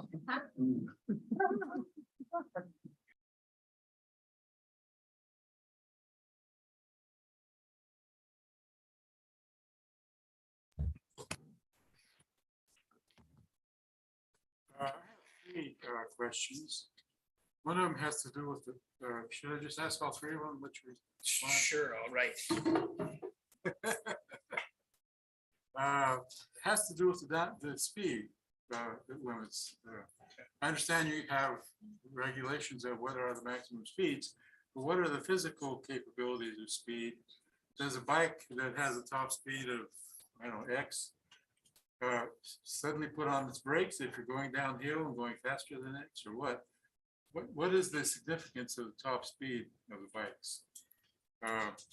Another one, you mentioned that e-bikes didn't have any worse effect on the environment for off-trail use than regular bikes. And I guess it just sparked a question in my head: is off-trail use ever okay for anybody? And then the part about the noise affecting the bats, is there, to your knowledge, anything going on to retrofit bikes to eliminate this noise or muffle it or cancel it out or something, so that it's not no longer an issue? Great questions, thank you. Okay, member Scared thank you for those questions. So speed, what is the significance of a max speed? Off-trail use impacts are similar to conventional versus e-bikes. And so what is off-trail use ever allowed? And then are any manufacturers addressing the noise issue with the design of the motors and things? So for the speed, what was largely determined in the research we did was that speed was determined by the rider, by the conditions of the trail, and by the design of the trail. Expert riders go faster, novice riders go slower. In some cases, some of the research showed the e-bikes going slower because the riders were less experienced in the study, et cetera. Well, basically, I was just asking, you got the significance of its upper speed limit, upper speed capability of these different classes of bikes. If you're going downhill, does that matter? Right. If you go, 40 miles an hour down a really steep hill on a bike that's only rated for 18. Basically, that's a good point, is that but bikes can speed, gravity dictates the speed that you go downhill, which gets to our point is that it doesn't matter whether it's an e-bike or a conventional bike. If you're speeding, and that's your behavior. The weight has been brought up, the weight of the bikes and the weight and the stopping power. But Park District doesn't regulate weight of its park users. And so if you have a 75-pound woman on an e-bike versus a 200-pound man on a 20-pound regular bike, they're both the same weight, or maybe one's heavier. That's pretty hard to get into. And I personally would hate to be our police if we're enforcing weight. But off-trail use, I may have misspoke. Yeah. Did I say that in? Okay. What we meant is unpaved trail. Impact to the trail, erosion, same impacts from a conventional bike as an e-bike, but off trail use by a bike is not allowed by any bike. Yeah. And then that's a really good question about noise, and I would think that the manufacturers would want to, if that's impacting sales. But again, this ordinance is reacting to the increase of bikes and the massive growth of the market. I don't think they're worried about the noise right now, in my personal opinion. We don't think this ordinance is going to increase bike use. It's just reacting to the already growing use. But that's a good question, and we'll keep our eyes out for that. You're rerouting in response to the noise, I heard you say. You're keeping people far enough away from known noise sensitive bats. Is that what I heard you say? Oh, well, so if we allow e-bikes as a part of our recommendation, then if we are aware of areas where there could be potential impacts to bats from noise, then we'll investigate those and determine whether we need to implement something like the 100-foot buffer similar to mid-pen, and actually look into whether that is a legitimate distance. But right now we haven't done it, haven't put anything into place. We've had half an hour, very robust conversation. So we're going to take public comment so people can participate. And then we'll give a certain amount of time for question 1 and a certain amount of time for question 2. So Yuli, if you'd please facilitate the online public comment.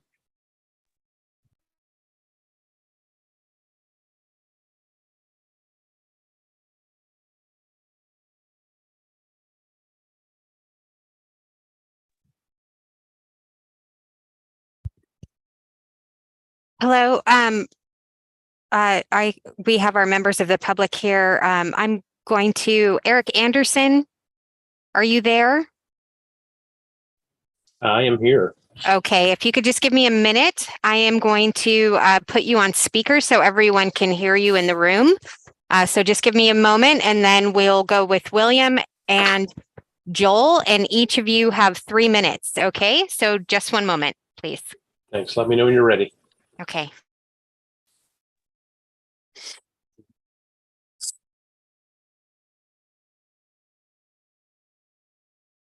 Okay, Eric Anderson.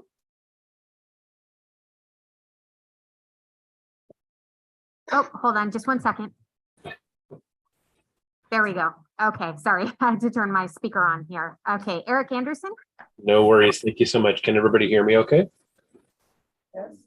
Great. Hey, I just wanted to say a quick thank you for the opportunity to comment, and a thank you to staff for that excellent and really interesting presentation on e-bikes. Quickly, my request is for this advisory committee to please recommend that the board of directors adopt and approve this revised e-bike policy. I feel like the staff has done a really great job with their literature review, and so I just wanted to give you kind of a personal perspective as a parks user. So I'm a long-term resident of Richmond. My family has lived here in the North and East neighborhood for over 10 years, and we're up in Wildcat Park and Alvarado Park several times a week with our toddler. And I'm a lifelong hiker, a cyclist, and a former equestrian. I grew up in the 70s and 80s backpacking in my local Boy Scout troop, and also mucking stalls in the barn where my mom boarded her 2 horses.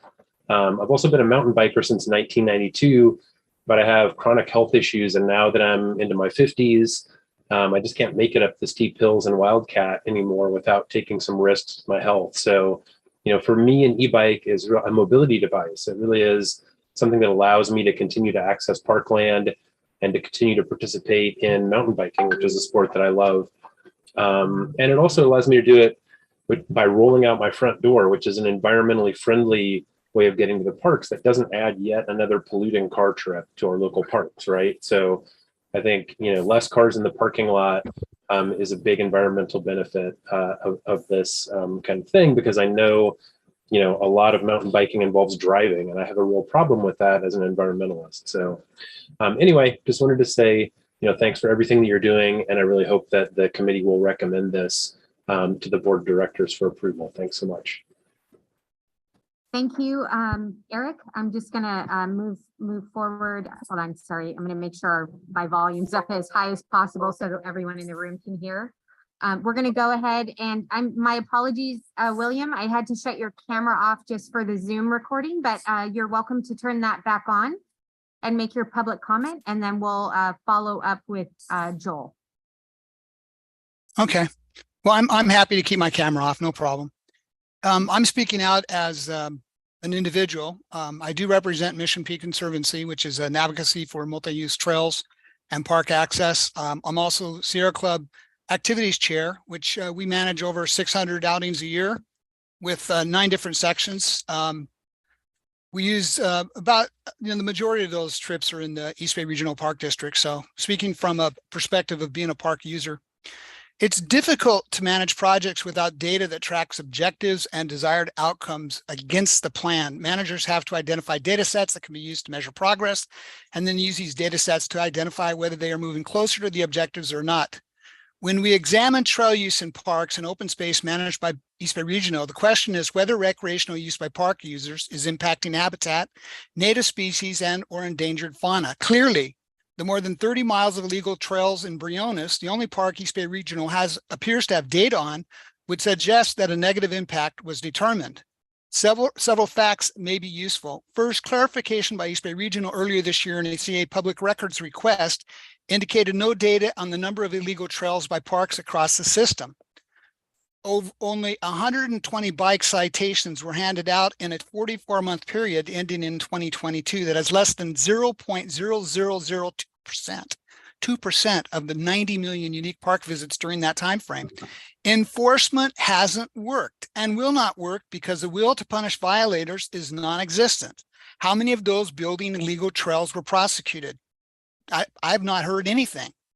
Where is the data regarding the number of mountain bike users by park across the system? What percentage of those visiting our parks are riding conventional or e-bikes? If you don't have data, then management is impossible. Where are the trail cameras output that would clarify what numbers of bike users are riding e-bikes rather than conventional bikes? Where are the studies by Park District naturalists that show they've been monitoring trail use and impact on the habitat they are supposed to protect? There's a statement in the staff handout, and it says, based on available research, there is no data to support claims that the use of e-bikes on trails is inherently less safe than conventional bikes, or that e-bikes are more impactful to wildlife or habitats than conventional bikes, except for potential excuse me. Sorry about that. Or habitats than conventional bikes, except for potential noise impacts to some species. I'm sorry, but this is clearly disingenuous. E-bikes are heavier than conventional bikes. The impact of a 70-pound bike is greater than a 20-pound bike. Kinetic force is a derivative of speed and weight. The heavier the bike, the more impact when hitting a stationary object, like a person walking on the trail. The fact means e-bikes have greater impact. E-bikes allow riders to traverse more difficult terrain with greater ease. This impacts the impact in steep habitat where a normal conventional rider would find difficulty ascending. An e-bike goes uphill about 3 times faster than the regular user Thank you could. very much for your public comment. Your 3 minutes is up. We have taken note of your comment. Thank you. You're welcome. Thank you, William. And Joel, if you're ready. Yes, as long as you're ready. Thank you so much. Thank you, Sean, for your great presentation there. And hello, ladies and gentlemen of the Park Advisory Committee. My name is Joel Schrock. I run the advocacy outreach for a group of Bay Area mountain bikers. We're called Bambi. We've got 11,500 members. And first of all, I want to thank you for supporting the Briones pilot project as a huge step forward towards equitable access in our parks. But as we're talking about e-bikes here, it's important that it's a step forward for everyone.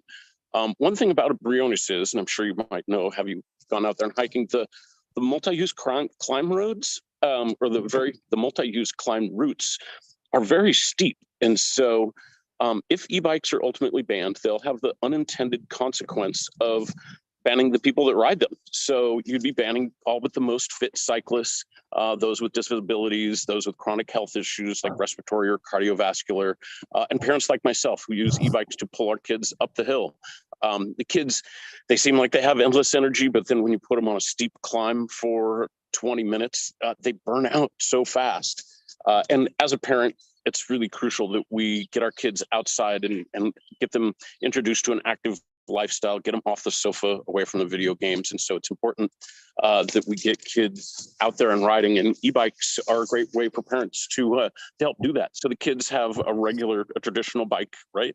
And then what you do is you put a tow strap onto your seat, and then you hook it onto the stem, which is between their handlebars, and you pull them up the hill. So when you get to a place where it's really steep, which is basically all of the climbing roads in Briones, you can get them up to the hill. And my kid, instead of complaining and walking and wishing we weren't there, I find him singing songs when I'm pulling him up the hill.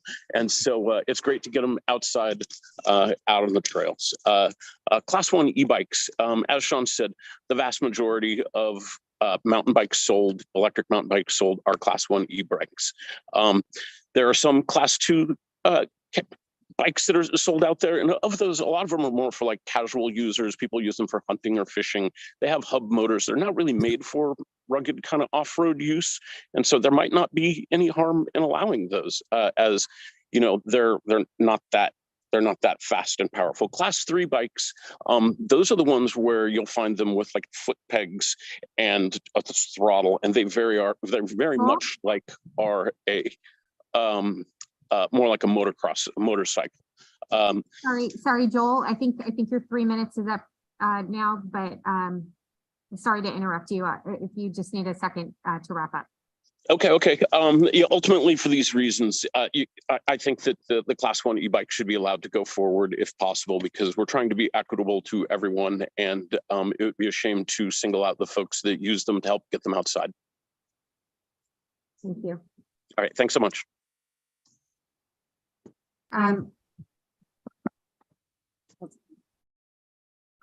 There's any other public comments? So we're going to close the public comment on this item. I have a couple written public comments. Oh, do we have to read those? Do we read those? No. I don't think so. Oh, okay. I don't at my city council meeting, so That's right. Let's not do that here. Okay, that's right.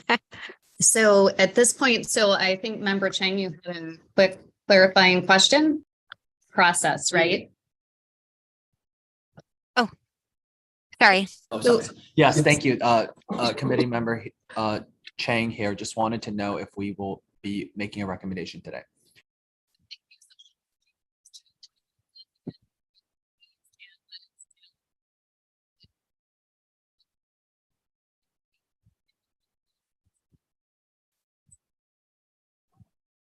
Um, A process question also. Okay, yes. it does appear that we have one member of the public, Kevin Smallman, who just joined. I'm not sure. Hello. Yes, Mr. Smallman, my apologies. We closed the public comment. Okay, no worries. Thank you. I just have a question about public comment. I would recommend that we let the other person speak, but even I would also recommend or ask about the written comments. Different city councils do them different ways. We often get written copies handed out to us when we walk in the door. I'm very interested in what the public has to say. Okay, understood. So thank you. So we can hear from Mr. Smallman, and then if you want to do public comments. I think I'll hear from him. And then I'll say, so at the time of the time, that's what it sets a clock here. So what I'd like to understand is, we just heard from Sean before we do the additional public comment. What do you need from us? We could wrap this meeting up by 6:35. So I want you to everything. The emails will also be distributed to a park advisory, so everyone will get it. So we would. Okay, but I think you probably want to see them before you make a recommendation. Okay, I support. So, what do you need from us? The really the questions and the feedback that I've taken down that we've heard tonight is extremely helpful in moving forward and knowing what to address and to look into further and help us craft whatever proposal we do present to the Board Executive Committee in May. And eventually the full board will need to approve this policy change. I can't really comment on whether this committee should make a recommendation or not, but we were asking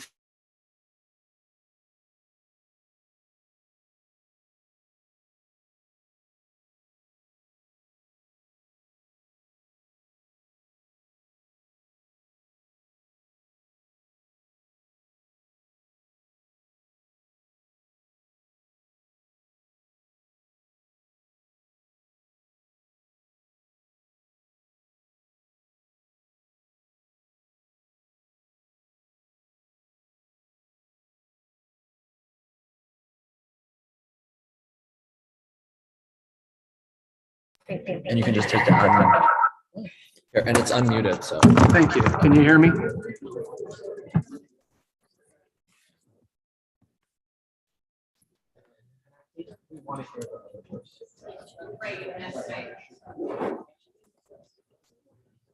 Okay. Can you hear me? Can you hear me?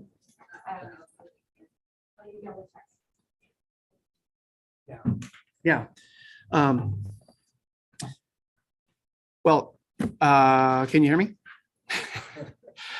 I think if the committee is willing to make a recommendation, then the committee can make a recommendation. But again, this has been extremely helpful. We were looking at the benefits and the negative sides of it. We've heard all that, and I think that we've heard sufficient public comment as well. So I'll leave it at that. Much else to say. Yeah. So as soon as Julie's ready, what we're gonna do, we're gonna hear from this one last person here, who unfortunately, I think we might have lost in the midst of all of our discussion. So we'll give that person a chance to come back on. So we'll give some time there. It sounds like we also have some public comment that Yoli can read to us so that we can take all the input. And do you have a question about all of this, Member Dieter? The setup process, I'm trying to get public comment, and then I'm trying to, and then we'll get back to, are we answering the questions or are we making our recommendation? So let's do public comment first, please.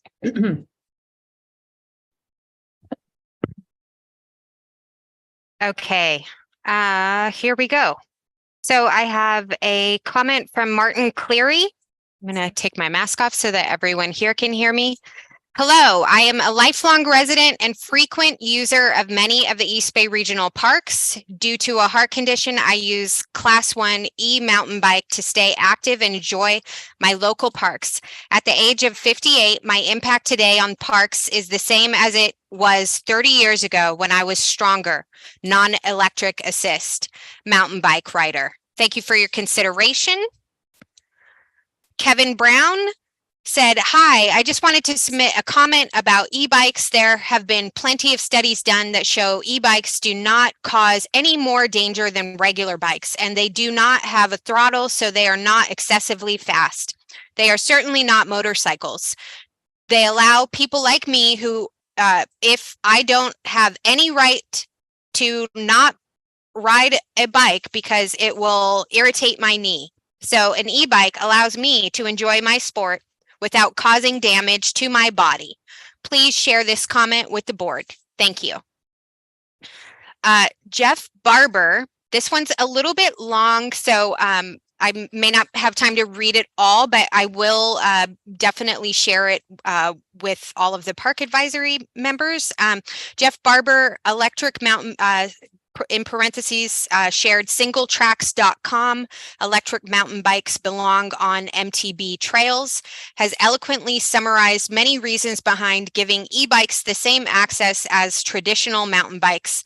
See below. Personally, I find many of us older riders have our health-saving biking habits extended because of e-bikes. They are keeping us fit and enriching our lives. Thank you for giving everyone equal access. And thank you. And that is from Loretta Cleary. I think that summarizes her interests. So I'll move forward. Public comments. Also, this public comment is actually, sorry, not a public comment. So apologies. That is it for the public comments. And it looks like we have Kevin Smallman, who was able to return for the call. And so, Mr. Smallman, if you're ready, we would really appreciate hearing from you. Thank you so much. Wow, what an effort to just allow me to have a little comment, which I appreciate. So my day job, I'm a PE teacher in Fremont, and I commute to work. I'm sorry, Kevin. You get to start over because no one could hear you because I have my headset on. Just a second. Okay. Okay, Kevin, are you there? I am here. Are you guys there? Can you Hold hear on. me? So much to tech. Okay, I think we are ready now. Cool. Hi, thanks. Great for letting me have a comment. So my comment is based around what I do day to day, both in work and in trying to get to and from work. So my day job, I'm a PE teacher in Fremont at an elementary school. And I take BART from San Leandro to Fremont most days of the week. Some days I take BART back home, but a lot of days I ride my bike home. I really like integrating exercise into my commute. For me, on like a personal level, the ability to get off the pavement and to use more of the East Bay parks is basically a safe route home through the use of an e-bike is really appetizing. E-bikes are getting a little more battery range and they're getting more capable. And East Bay Parks is looking to extend Bay Area Ridge Trail to the mouth of Niles Canyon, which allows me to hop on dirt paths from Niles Canyon all the way to Lake Chabot and make my way home to San Leandro without having to deal with cars. Now, this isn't a game of getting to navigate narrow, fun, swoopy, exhilarating trails, although there's going to be a handful of miles in there that might be enjoyable. It's just about getting away from cars and escaping and having some good, healthy activity. I'm a very fit individual, and that route is traditionally like out of range of what I can do on a pedal-based bicycle. So personally, I love the idea that I can do this as an alternative to riding scary Niles and Palomares and Mission. Yeah, so just some food for thought. different perspective maybe. Thank you. Thank you.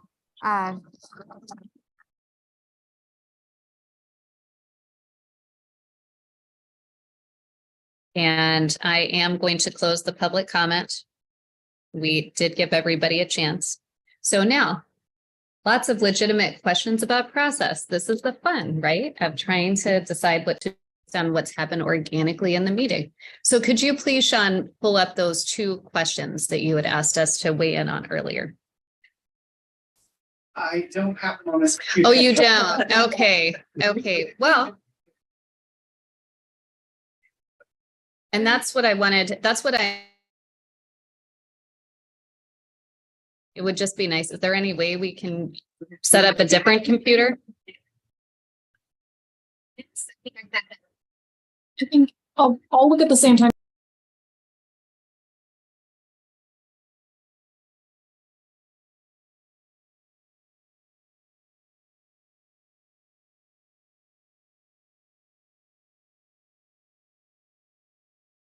Want to acknowledge we it's 6:10. We don't want to be here all night, right? So I just want to make sure that everybody had a chance. I want to give basically another 15 minutes if someone did not get to weigh in, either what are the benefits or what are the challenges.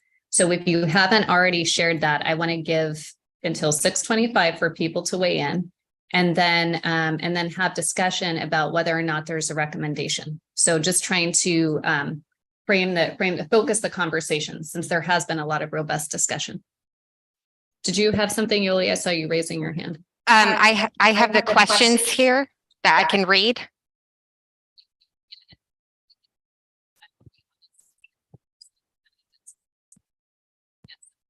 Sure.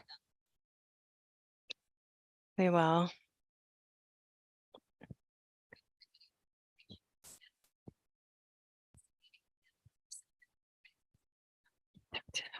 Memo. Give a big round of applause to everybody.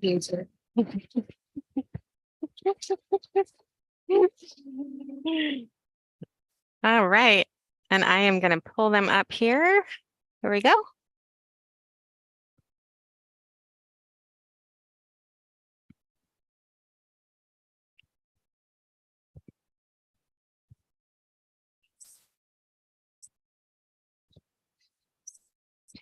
Eric, Mike. These aren't the right questions? Sorry.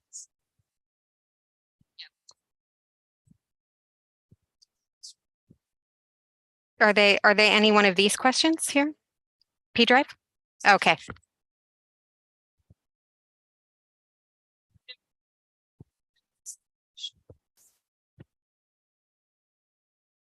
Yeah, let me stop sharing my entire file system. Okay.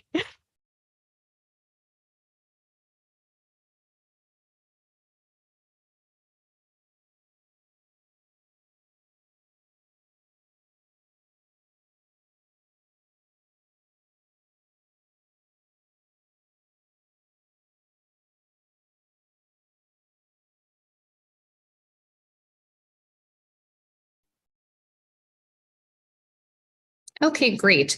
Okay, so for those following at home, so we have the 2 questions up. The first question is asking what issues do we see with allowing class 1 e-bikes on district trails? And the second question is asking about benefits. I do want to summarize that I believe I heard the majority. We didn't get a lot of public comment. It was probably we had 5 speakers live. Right. And so 4 of the 5 were in support, and 1 person had some deep concerns. And then it did sound like there were folks who were supportive in the 2 public comments that you read to us as well. Is that correct? So what I'd like to do is see, is there anyone, the issues that we heard impact to wildlife. We heard equity in terms of if you allow this, who actually gets to use this, since these bikes are so expensive. We heard potential impact to, what kind of enforcement is possible whenever we're adding more e-bikes. Is there anything else that any other concerns that anybody wanted to, or issues? I don't want to say concern, that sounds negative, but any other issues that people have. And so we're going to go around the room. So we'll give everybody one chance here. Okay, so I'm going to, Linda or James, if you think of something, please let me know. But we're going to start. Bob, I saw you raise your hand. When I spoke before was during the part where we were asking clarifying questions. I sort of tried to capture what I was saying during the question. But I think the other, and now I want to really state it as an affirmative point. I think we really need to apply this to both class 1 and class 2. For all of the things that all of the reasons that you're looking at this, I think that's, to me, it makes no sense to distinguish the two where there's not that much difference. I see a value with distinguishing the class 3 because it's got a lot more speed, and who knows how much more speed can be generated as technology improves. And so the value of class 1 and class 2 is that you can really identify that and a little bit more easily. And I think most of the people will be using that more than anything else. And I think they'll use the class 3 more on your paved trails than anything else. And again, that's a behavior issue rather than anything else. I don't see any issues with allowing class 1 and class 2 e-bikes at all. Last year, I hiked over 800 miles on trails in the East Bay. And I'm our hiking club is very used to having bikes come towards us, having come past us. Oddly enough, I personally feel I'm safer on a single track trail with a mountain bike than I am on a fire road. That's because of speed, and because when you have them on a single track trail, and this isn't part of the recommendation, so I apologize, you got to stop and you got to talk.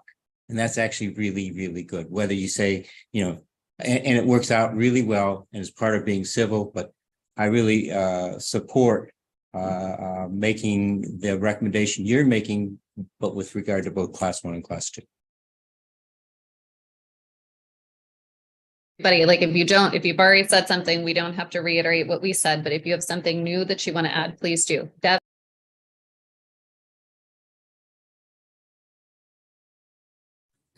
Yeah, having read all that, I want to echo what other people said. Thank you for all your research, and the presentation was very good. Material provided. I did a brief survey. I was out of the country till Saturday, but I talked to 4 or 5 people who use East Bay, Chabot Park specifically. And this morning I walked down into Dennis, as a matter of fact, and we passed by, I was past others by 2 electric bikes. I tend to hear them a little earlier. So from a walker standpoint, we have problems with people who don't observe rules when they're walking, when they're riding conventional bikes. And the worst case I've heard is a person who got hit by a conventional bike at apparently high enough speed that the first recollection after that collision was waking up in an ICU 4 days later. So anyway, so long before electric bikes were thought of. So, and this park district, I'm sure, has a record of all the stuff that went on around that issue, lawsuits, et cetera. So all that said, the comments I got, including my own, are, I don't think e-bikes, whether they're like class 1, 2, or 3, are going to be any worse than all the other bikes. A lot of them are considerate of other people, whether they're walking or whatever else they're doing. And a few are not. And we're going to enforce that where we do. So I personally think there's support for expanding it. So letting those people who are not able to become users as well of the park district.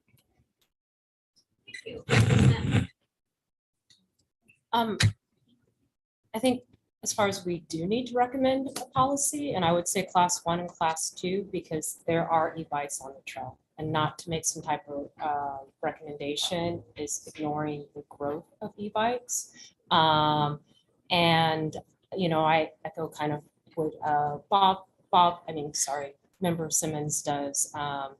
So I'm in support of class 1, class 2. So you're saying both. So and that's what I think I've heard thus far. Yes, and both. We will go back once we have a motion Okay. and hear from everybody. So just additional thoughts, issues. The addition was that e-bikes are on the trails, we need to have policy. And it's good that as a park, we're looking at it. So I just think this is all positive. So that was just additional comments. Thank you. Yes. I think we've heard an awful lot of questions and suggestions for changes here that, you know, can be addressed. I also think that we can move forward with at least class 2 bikes and possibly even class 3 bikes. You know, the issue is the speed limit. No matter whether it's a class 3 or class 1, if somebody is speeding, there's going to be a conflict with other users. You know, that's to some extent an enforcement and education issue. In terms of benefits, you touched upon it. I think there's another one that hasn't been mentioned, is that this is occurring on the trails, and the district needs to acknowledge that and realize that there's an issue there. And that's one of the benefits of having a policy, is that it does provide that recognition. Thank you. I'd like to acknowledge that hearing the comments and also really reading them was really good to have a well-run review. I know that time doesn't allow that all the time, but I want to appreciate that ability to do so. And in reference to Mr. Smallman's comment, there's obviously the mental physical health benefit as well as the reducing carbon footprint. But when I was a naturalist at Coyote Hills a few years back, and it was COVID times, when the parks were closed, one of the hindrances that was unforeseen was the commuting that folks did to get to Facebook and wherever else. So there's an economic impact there as well. Just wanted to note that, and recommend class 1, class 2 as well. Thank you. And before we go, you know, everybody else, and we'll finish with Linda and James. You didn't get a chance to add anything additional, so I just want to make sure if you wanted to. No, I don't have anything to add. Thank you. How many Bobs do we have here? Do we have 3? You don't have a full house. Place it here, should catch you. Okay. The issues that I see allowing e-bikes are also the benefits. Either way you see it. You know, I think it makes more of the park accessible to more people, which can be a problem. I think the fact that there are more and more people using the parks is something that needs to be addressed. The e-bikes are going to have an effect on giving those people access in places that they're not used to being.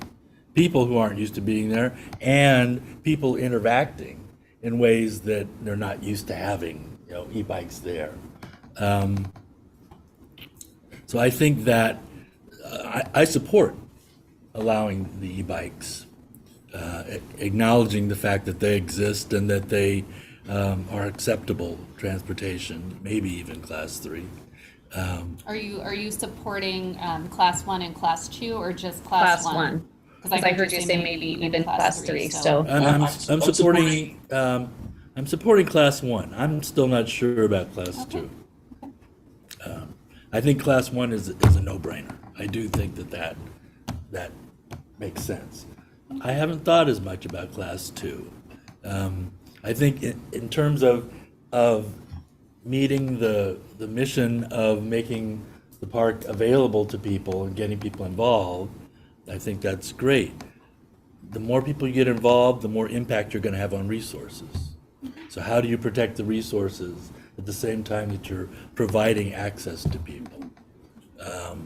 I'm not sure what the difference is there between class 1 and class 2 or class 3.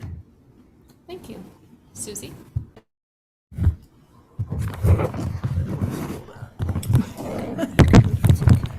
Hi, thank you.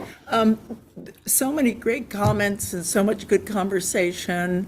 I would support 1 and 2. Regarding the equity for disadvantaged, economically disadvantaged people, I would see that says somebody saving up for some kind of a vehicle. I still think it's a motor vehicle, Governor Newsom, but it's, you could save up $1,500 before you could save up $40,000, like I did for my electric car. So I think it's great the fellow said, from your door to the park.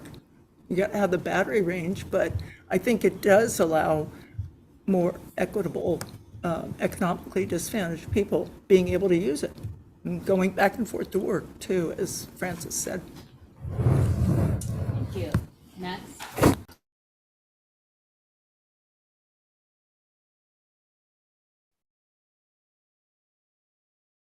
You allow this, it will open up, or e-bikes are going to be able to access parts where you didn't see them before, but the same is true with hiking trails. For example, when Castle Ridge Trail opened up, I saw hikers where I'd never seen them before. And it's a double-edged sword, like Bob said. It's a good problem to have, and we're kind of a victim of our own success. And that's just a bigger problem of how do we get trails open up faster, which is a whole other topic. But I would support 1 and 2 also.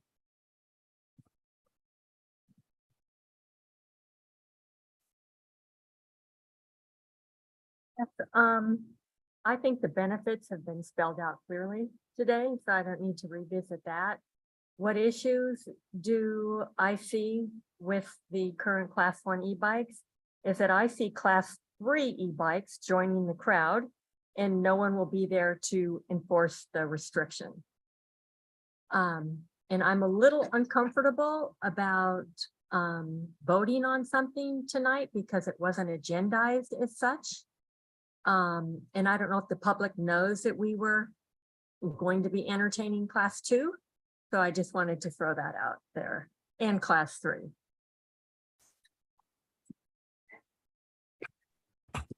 I think the benefits are clear and it's been stated. The issues, I think Member Chan had brought up about how we need to make sure that we're going to do some signage. There's a cost to trying to, at all our trailheads, have signage that's going to allow for this and be clear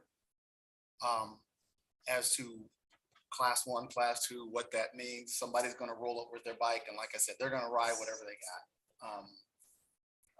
So we've heard about the 2s and the 1s and the 2s and that. So I won't reiterate that. The other thing that's interesting about the proposed change is we talk about motor vehicles as being devices that are self-propelled. That includes things like motorized skateboards, GoPeds, self-balancing electric scooters, things like that. I think there's a why not my device? You know, the bike, the park district has had a pretty much a no motorized, you know, vehicle policy, and this is kind of muddy that a little bit. That's my kind of issue, is that you may see a lot of other things on the park trail, not just 1s and 2s, but people may say, hey, I can take anything that's motorized and roll it around on the park district, which may cause public safety to have an additional burden of trying to decide what can and cannot be on trails. But other than that, I support it. Thank you, Member Williams. Member Peter, we will get back to your process. Let's just finish going through everybody.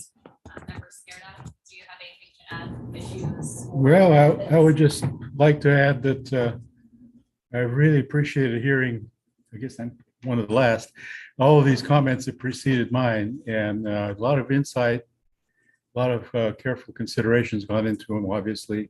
And I think we're kind of coalescing around a way to talk about this. For my personal sense, I was listening to the police officer talking about enforcement, and I'm thinking that making distinctions between the different classes of e-bikes is kind of an exercise of futility. They're not going to be able to afford the manpower to stop the bikes and check the whatever things that says on them what class the bike is. But creating an unnecessary issue, I think. Really, the thing is behavior. If somebody is riding too fast on a class 3, well, should be gotten for that, not because it's a class 3 that they're writing. I think the realistic thing that would be most workable would be just to allow e-bikes, period, and not to make a big deal out of the distinctions among them. And I think the other thing that I was concerned about was the impact on the wildlife. And if we apply the same criteria to trails that we always have, that is, we want to minimize the impact on wildlife, that should just carry us forward through this issue as well.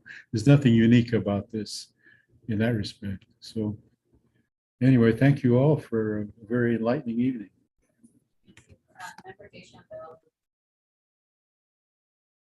Yeah, definitely the benefits are more users, more use of our park. That's certainly something that we all keep aiming and striving to do. But with it, like someone said, this comes with impacts.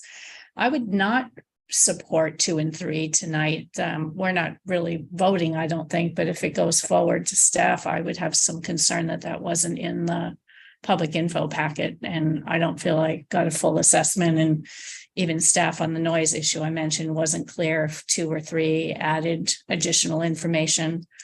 So if we're going to be forwarding this to the executive committee and the board, I'd ask that we include some type of biologist review, not unlike for like Alameda whipsnake or red-legged frog. I see no reason why we couldn't try to hone in a little bit more on the species impacted and figure out if we have some key nesting endangered areas that we might want to put buffers around, which was a great recommendation by one of my fellow council members. And I do worry about, I've been passive users and the impact. I don't know the percentage of people that are out there, bird watching or bat watching or things, but certainly some mitigation at a minimum of speed as this goes forward to the board. I hope they get those comments with those concerns that a speed limit, a posted speed limit would be something that makes sense.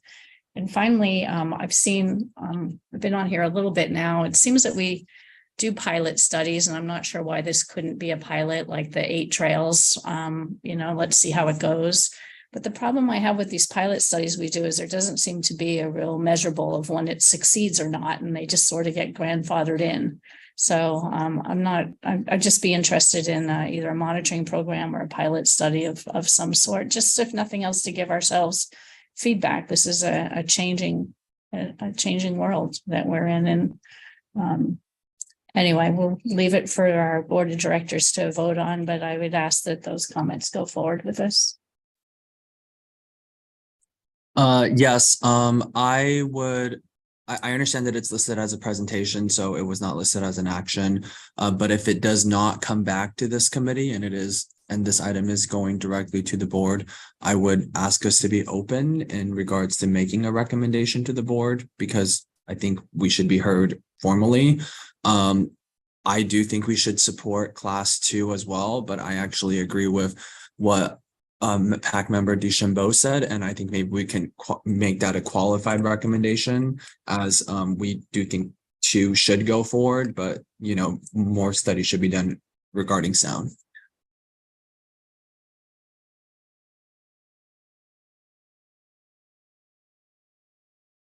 The discussion here, it seems to me two additional issues have come up. One of them is that this idea of people using park trails for commuting. That's going to just enhance, they're going to want to speed. So that's going to create problems with speeding, an issue. But the other thing, if we're going to have all these e-bikes on the parks, is there going to be a demand for charging stations on the parks? What's the limits on all of this? So I mean, those are just issues. I don't know what the answers are, but I think that's clearly an issue. Well, no, and I was thinking that as someone who drives an electric car, and there still is not very good.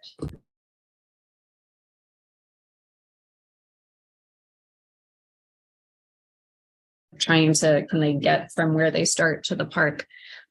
So we have a few things here tonight, and I mean, I'm not going to reiterate what everybody said. I think that this group has done a fabulous job. I want to thank everybody. You really put all your brain power into this, which is what I love about this group. So thank you. Sean, I just want to confirm you've gotten all of this feedback from everybody. So then I know we have the board president here. So this was not agendized as a formal vote. I think what might be helpful though, is if we just hear, what some general consensus. So almost doing what I would call like a straw poll vote. So it is nothing formal. So it is not the PAC making a formal recommendation. But I heard divergent opinions. I heard quite a few people saying 1 and 2. I heard one person say, what's the difference? I heard several people say, I just want class 1. I think what I did hear though, the majority, I did not hear really anybody in here saying, no, I'm opposed to this, which I think is something that can definitely be passed along to the board. So could we do just a basic straw poll vote? Again, this is not, it's not a formal recommendation, but something, where are we in support of, if we were taking a formal vote, would you be in support of, recommending policy for class 1 bikes? So I want to see if people, or if somebody has another motion to recommend. And one thing I did want to say about the, I can't remember, I think it was member Chang who brought up, how do we notify the public? I do think that whatever the policies are, they should be clearly outlined on the website, on social media, et cetera. So, I mean, if somebody's going to sneak in with a class 3 bike that they're not supposed to, at least they know when they went, because I think a lot of us go to the website to see if parks are open or the social media and so forth. So, but anyway, does anybody have a proposed motion? Yes, Dev. Support. Again, this is informal. This is like a straw poll.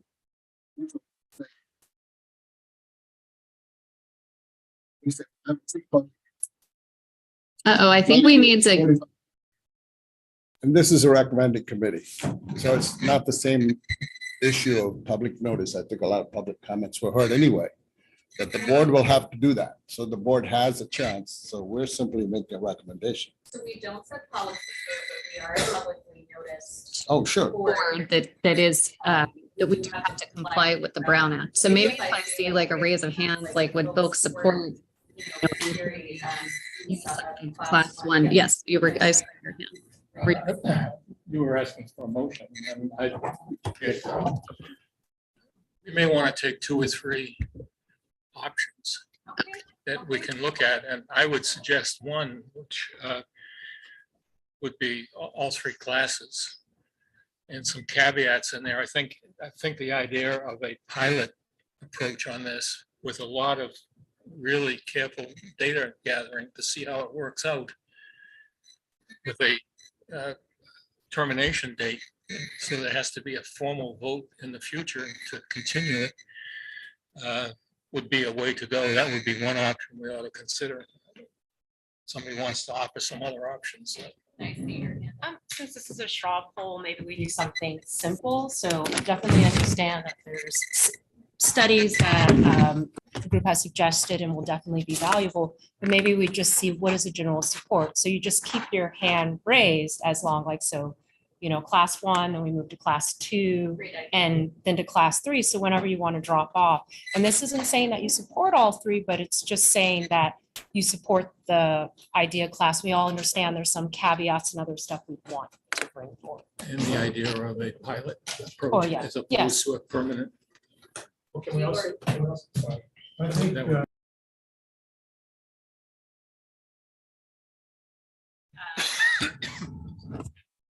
Thank you again for the opportunity. I guess to me, this is a behavior issue in terms of the speed at which the bikes go. We were just talking about them going downhill. There's nothing to stop physically, anything to stop a class 1 bike from exceeding the speed limit, going like a bat out of hell downhill. So I think this degree of comfort we get out of the top speed of a bike is kind of an illusion anyway, because nobody's going to really speed uphill particularly, but anybody can speed downhill, and the police job is going to be to control that. not the kind of bike that they're riding. So to me, I think we're creating an unnecessary degree of complexity. It's subdividing this class of bicycles. Thank you. Did you have a suggestion of a straw poll process?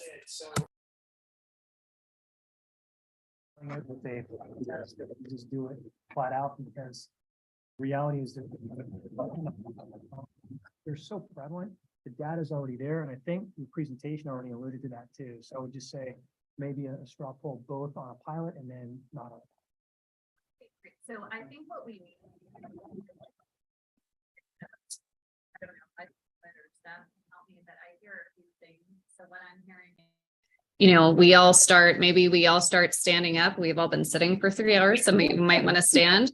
So we start by standing up, and then, so like the first question would be, do you support this as a pilot program, you know, for e-bike level 1? And then next would be, do you support this, you know, long-term, like you just suggested, do you support? And then the next question would be, do you support this for class 2 and then class 3? So those would be, that's just my suggestion, so we can get some basic information. Okay, and Bob, did you have a refinement to that?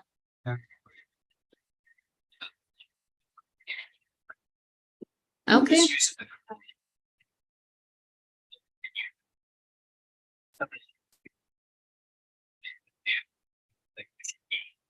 Voting on a pilot. Really, we support the district bike policy forward, yes or no? If we support level 1, type 2, and type 3. I mean, what they're really asking is, do we support the policy? Yes. Keep those questions pretty simple. And if you put the pilot study, I'm just going to step in. Oh, I mean, okay, well, that's very strong. Okay. Well, okay, so everybody's thought is legitimate. So what I would say is we could start, well, I thought I saw your hand was up. Did you have one of you two? You. Both of us, I Okay, think. okay. Yes, real quick.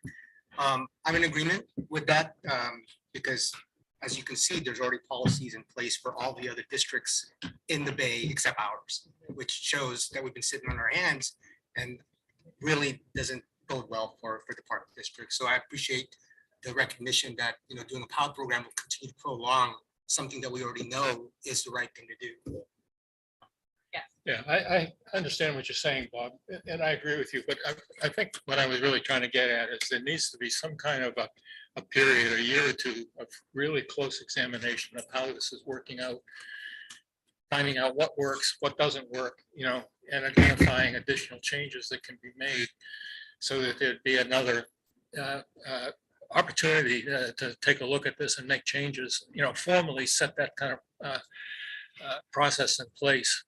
So we just don't put it in place and then 10 years from now, somebody looks at it and says there's a problem here.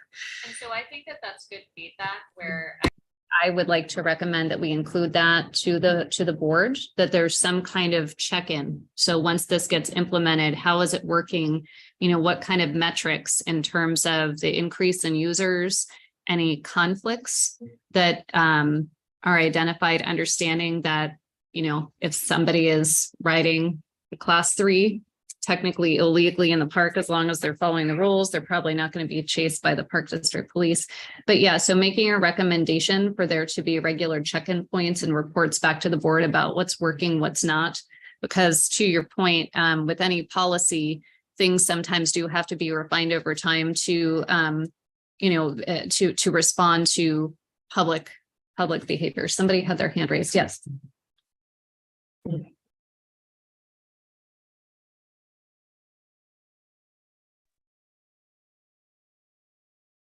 So I just wanted to say that I am actually comfortable with ending this discussion altogether, because any anything is kind of a formal action in my mind, or it's an indication of a formal action. I think staff has our feedback. And if staff feels, and there are questions, unanswered questions that were raised, but if staff would like to bring it back to us one more time for an actual vote, that's fine. If they just want to look at our feedback and take it to the board, that is fine too. But I'm really comfortable with ending our discussion as it is. Thank you. So I'm seeing that, and so if we end up doing that. That's want to hear from staff is maybe back. So that we can make sure that.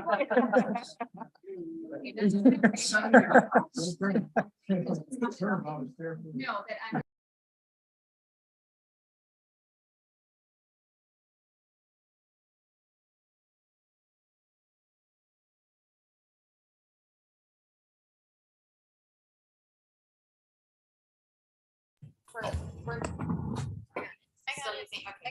We got it. Well, since staff put this on as a presentation, I would just like to hear from staff, what was the thought process for tonight? So it's a presentation. Where does it go next? Where does it go next? Where does it go next? I think we're worried about trying to get it in because there's something that's going to happen without our input. And I'm curious. It came in as just a presentation where we were going to make our comments. So where does it go from here? And yeah. Yes, please. There is a bit of a time constraint, so we'll let staff share that. So yes, this was agendized as a informational item, wasn't called such in the agenda specifically, but this was, so the purpose of this committee, and it was back in November of 2022. My understanding is that staff is to collect community perspectives and advice from this body. And that's what we came forward to get. I believe we did get that. And in order to refine and respond to that advice and input as we craft a recommendation to the board. So that's kind of where we're at. We're taking the information from tonight. We're going to look at it and think about how we could refine our recommendation, if that's what we decide to do, in response to comments here. And this is valuable feedback to this, and this was a great discussion. The class, for instance, well, I did not take like really good organized notes. I have everything written here, but I don't know if I could summarize it in 5 minutes, but yeah. Is that helpful? That's helpful. So when does it go to the board? This is, I don't know if the agenda's been finalized, but my understanding is that it was going on May 15th to the Board Executive Committee for discussion. That was the plan, and that's why we wanted to get it in front of you, because that information is already moving forward to be presented on the agenda. So that's why this is our chance to provide feedback, which I think that we have done. Committee Member Chang. Thank you. I guess two things. The first thing is, it would have been great if it's not to us, but obviously everything.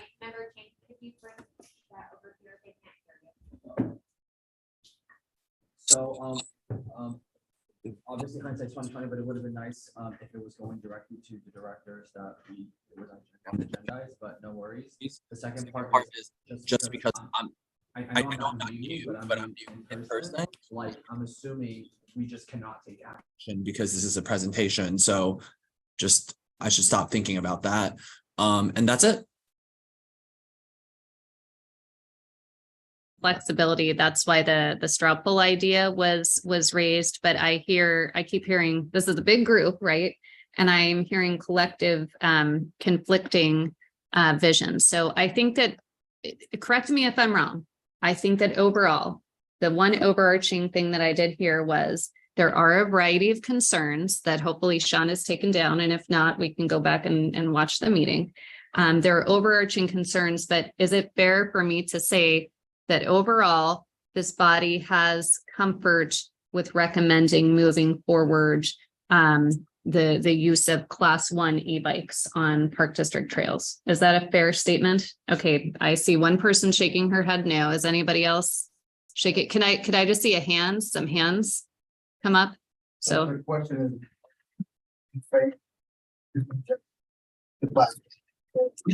is. yes. It's just a bit, all I'm trying to do is say is that there was majority. What I'm trying to do is if I'm giving one statement to the board, can I say there is majority support for the concept of moving forward with all of these other conditions that we've talked about tonight? Moving forward with the use of class 1 e-bikes. So that's what I'm asking. Because I think that a better way would be that we're in favor of allowing use of electric bikes or facilitating use of electric bikes and not specifically saying class 1 because. So I know that's your opinion, but I've It listened is, yes. carefully and I only heard you say out of everybody. I heard some people say, okay, so maybe there's other people. Okay. But again, I didn't hear a majority. So I was just trying to get one overarching. So I don't think I hear a majority support for anything because I think there's concerns about making a recommendation at all. I think there's interest in a pilot program. I think some people want all three. I think some people just want class 1. Some people want class 1 and 2. So it might be challenging to get to consensus. Yes. It seems like it would be clear to say, as Igor said, that there is an endorsement for having a policy on use of e-bikes, and there's disagreement or some uncertainty about whether it's just class 1 or class 2 and 1 and 2 or all 3 classes. So you're saying support for a policy to regulate e-bikes in the park? Yeah. Okay. I'm sorry. Well, They are already not officially. Yes. Isn't there a proposal that there's a change to the rule of the bylaw, whatever it is, that specifically allows it to be class 1 bikes? So Isn't that the proposal by staff? I was going to jump in here. Thank you. I think I'm echoing on your computer. The proposal that was in the packet and the proposal that that was given to me to give to you was to allow class 1 e-bikes on district trails wherever conventional bikes are allowed today, and to continue to allow class 2 e-bikes on our 8 paved regional trails that they're allowed on now. So that, if you want to, I'm not going to suggest we vote because I have what I need. But Those are yeah. the magic words. I have what I need from your staff. Yeah. With that, Yes. I just, well, I.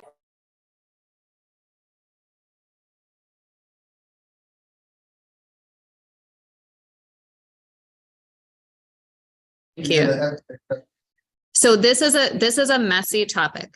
And so thank you, everybody. And I know we had some different opinions. We're not leaving here all in lockstep. If we did, I'd be extremely surprised. So hopefully, board president, you have heard the precursor to what will be happening at your board meeting. So I just want to thank everybody, and I'm going to close this agenda item. Okay, so I hope everybody is okay with that.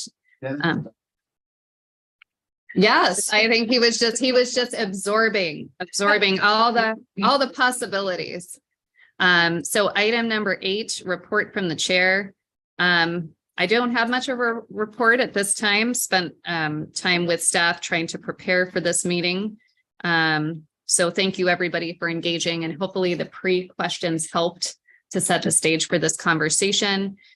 We haven't had any board committee meetings. Is there any old business, Eric? Or new business? I don't have staff. Oh my goodness, I skipped over it. Thank you so much. What comments would you like to share with us, Eric? I think staff has spoken enough. Okay. Okay. All right. Well then, we are adjourned at 6. Oh, wait, I did not give the PAC members opportunity. Would anyone like to comment? We'll start at Igor and work our way around the room. So be ready for your turn. I do not oppose anything that we're gonna. Okay. Wanted to say a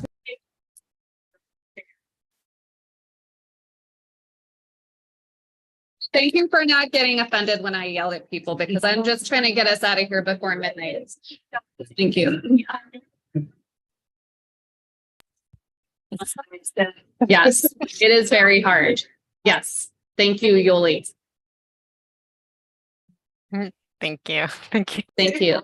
Anybody else as we're going around this? Okay. I see James is leaving. Yeah, I'm sorry. Okay, so, okay, I think we're adjourned. Thank you, everybody.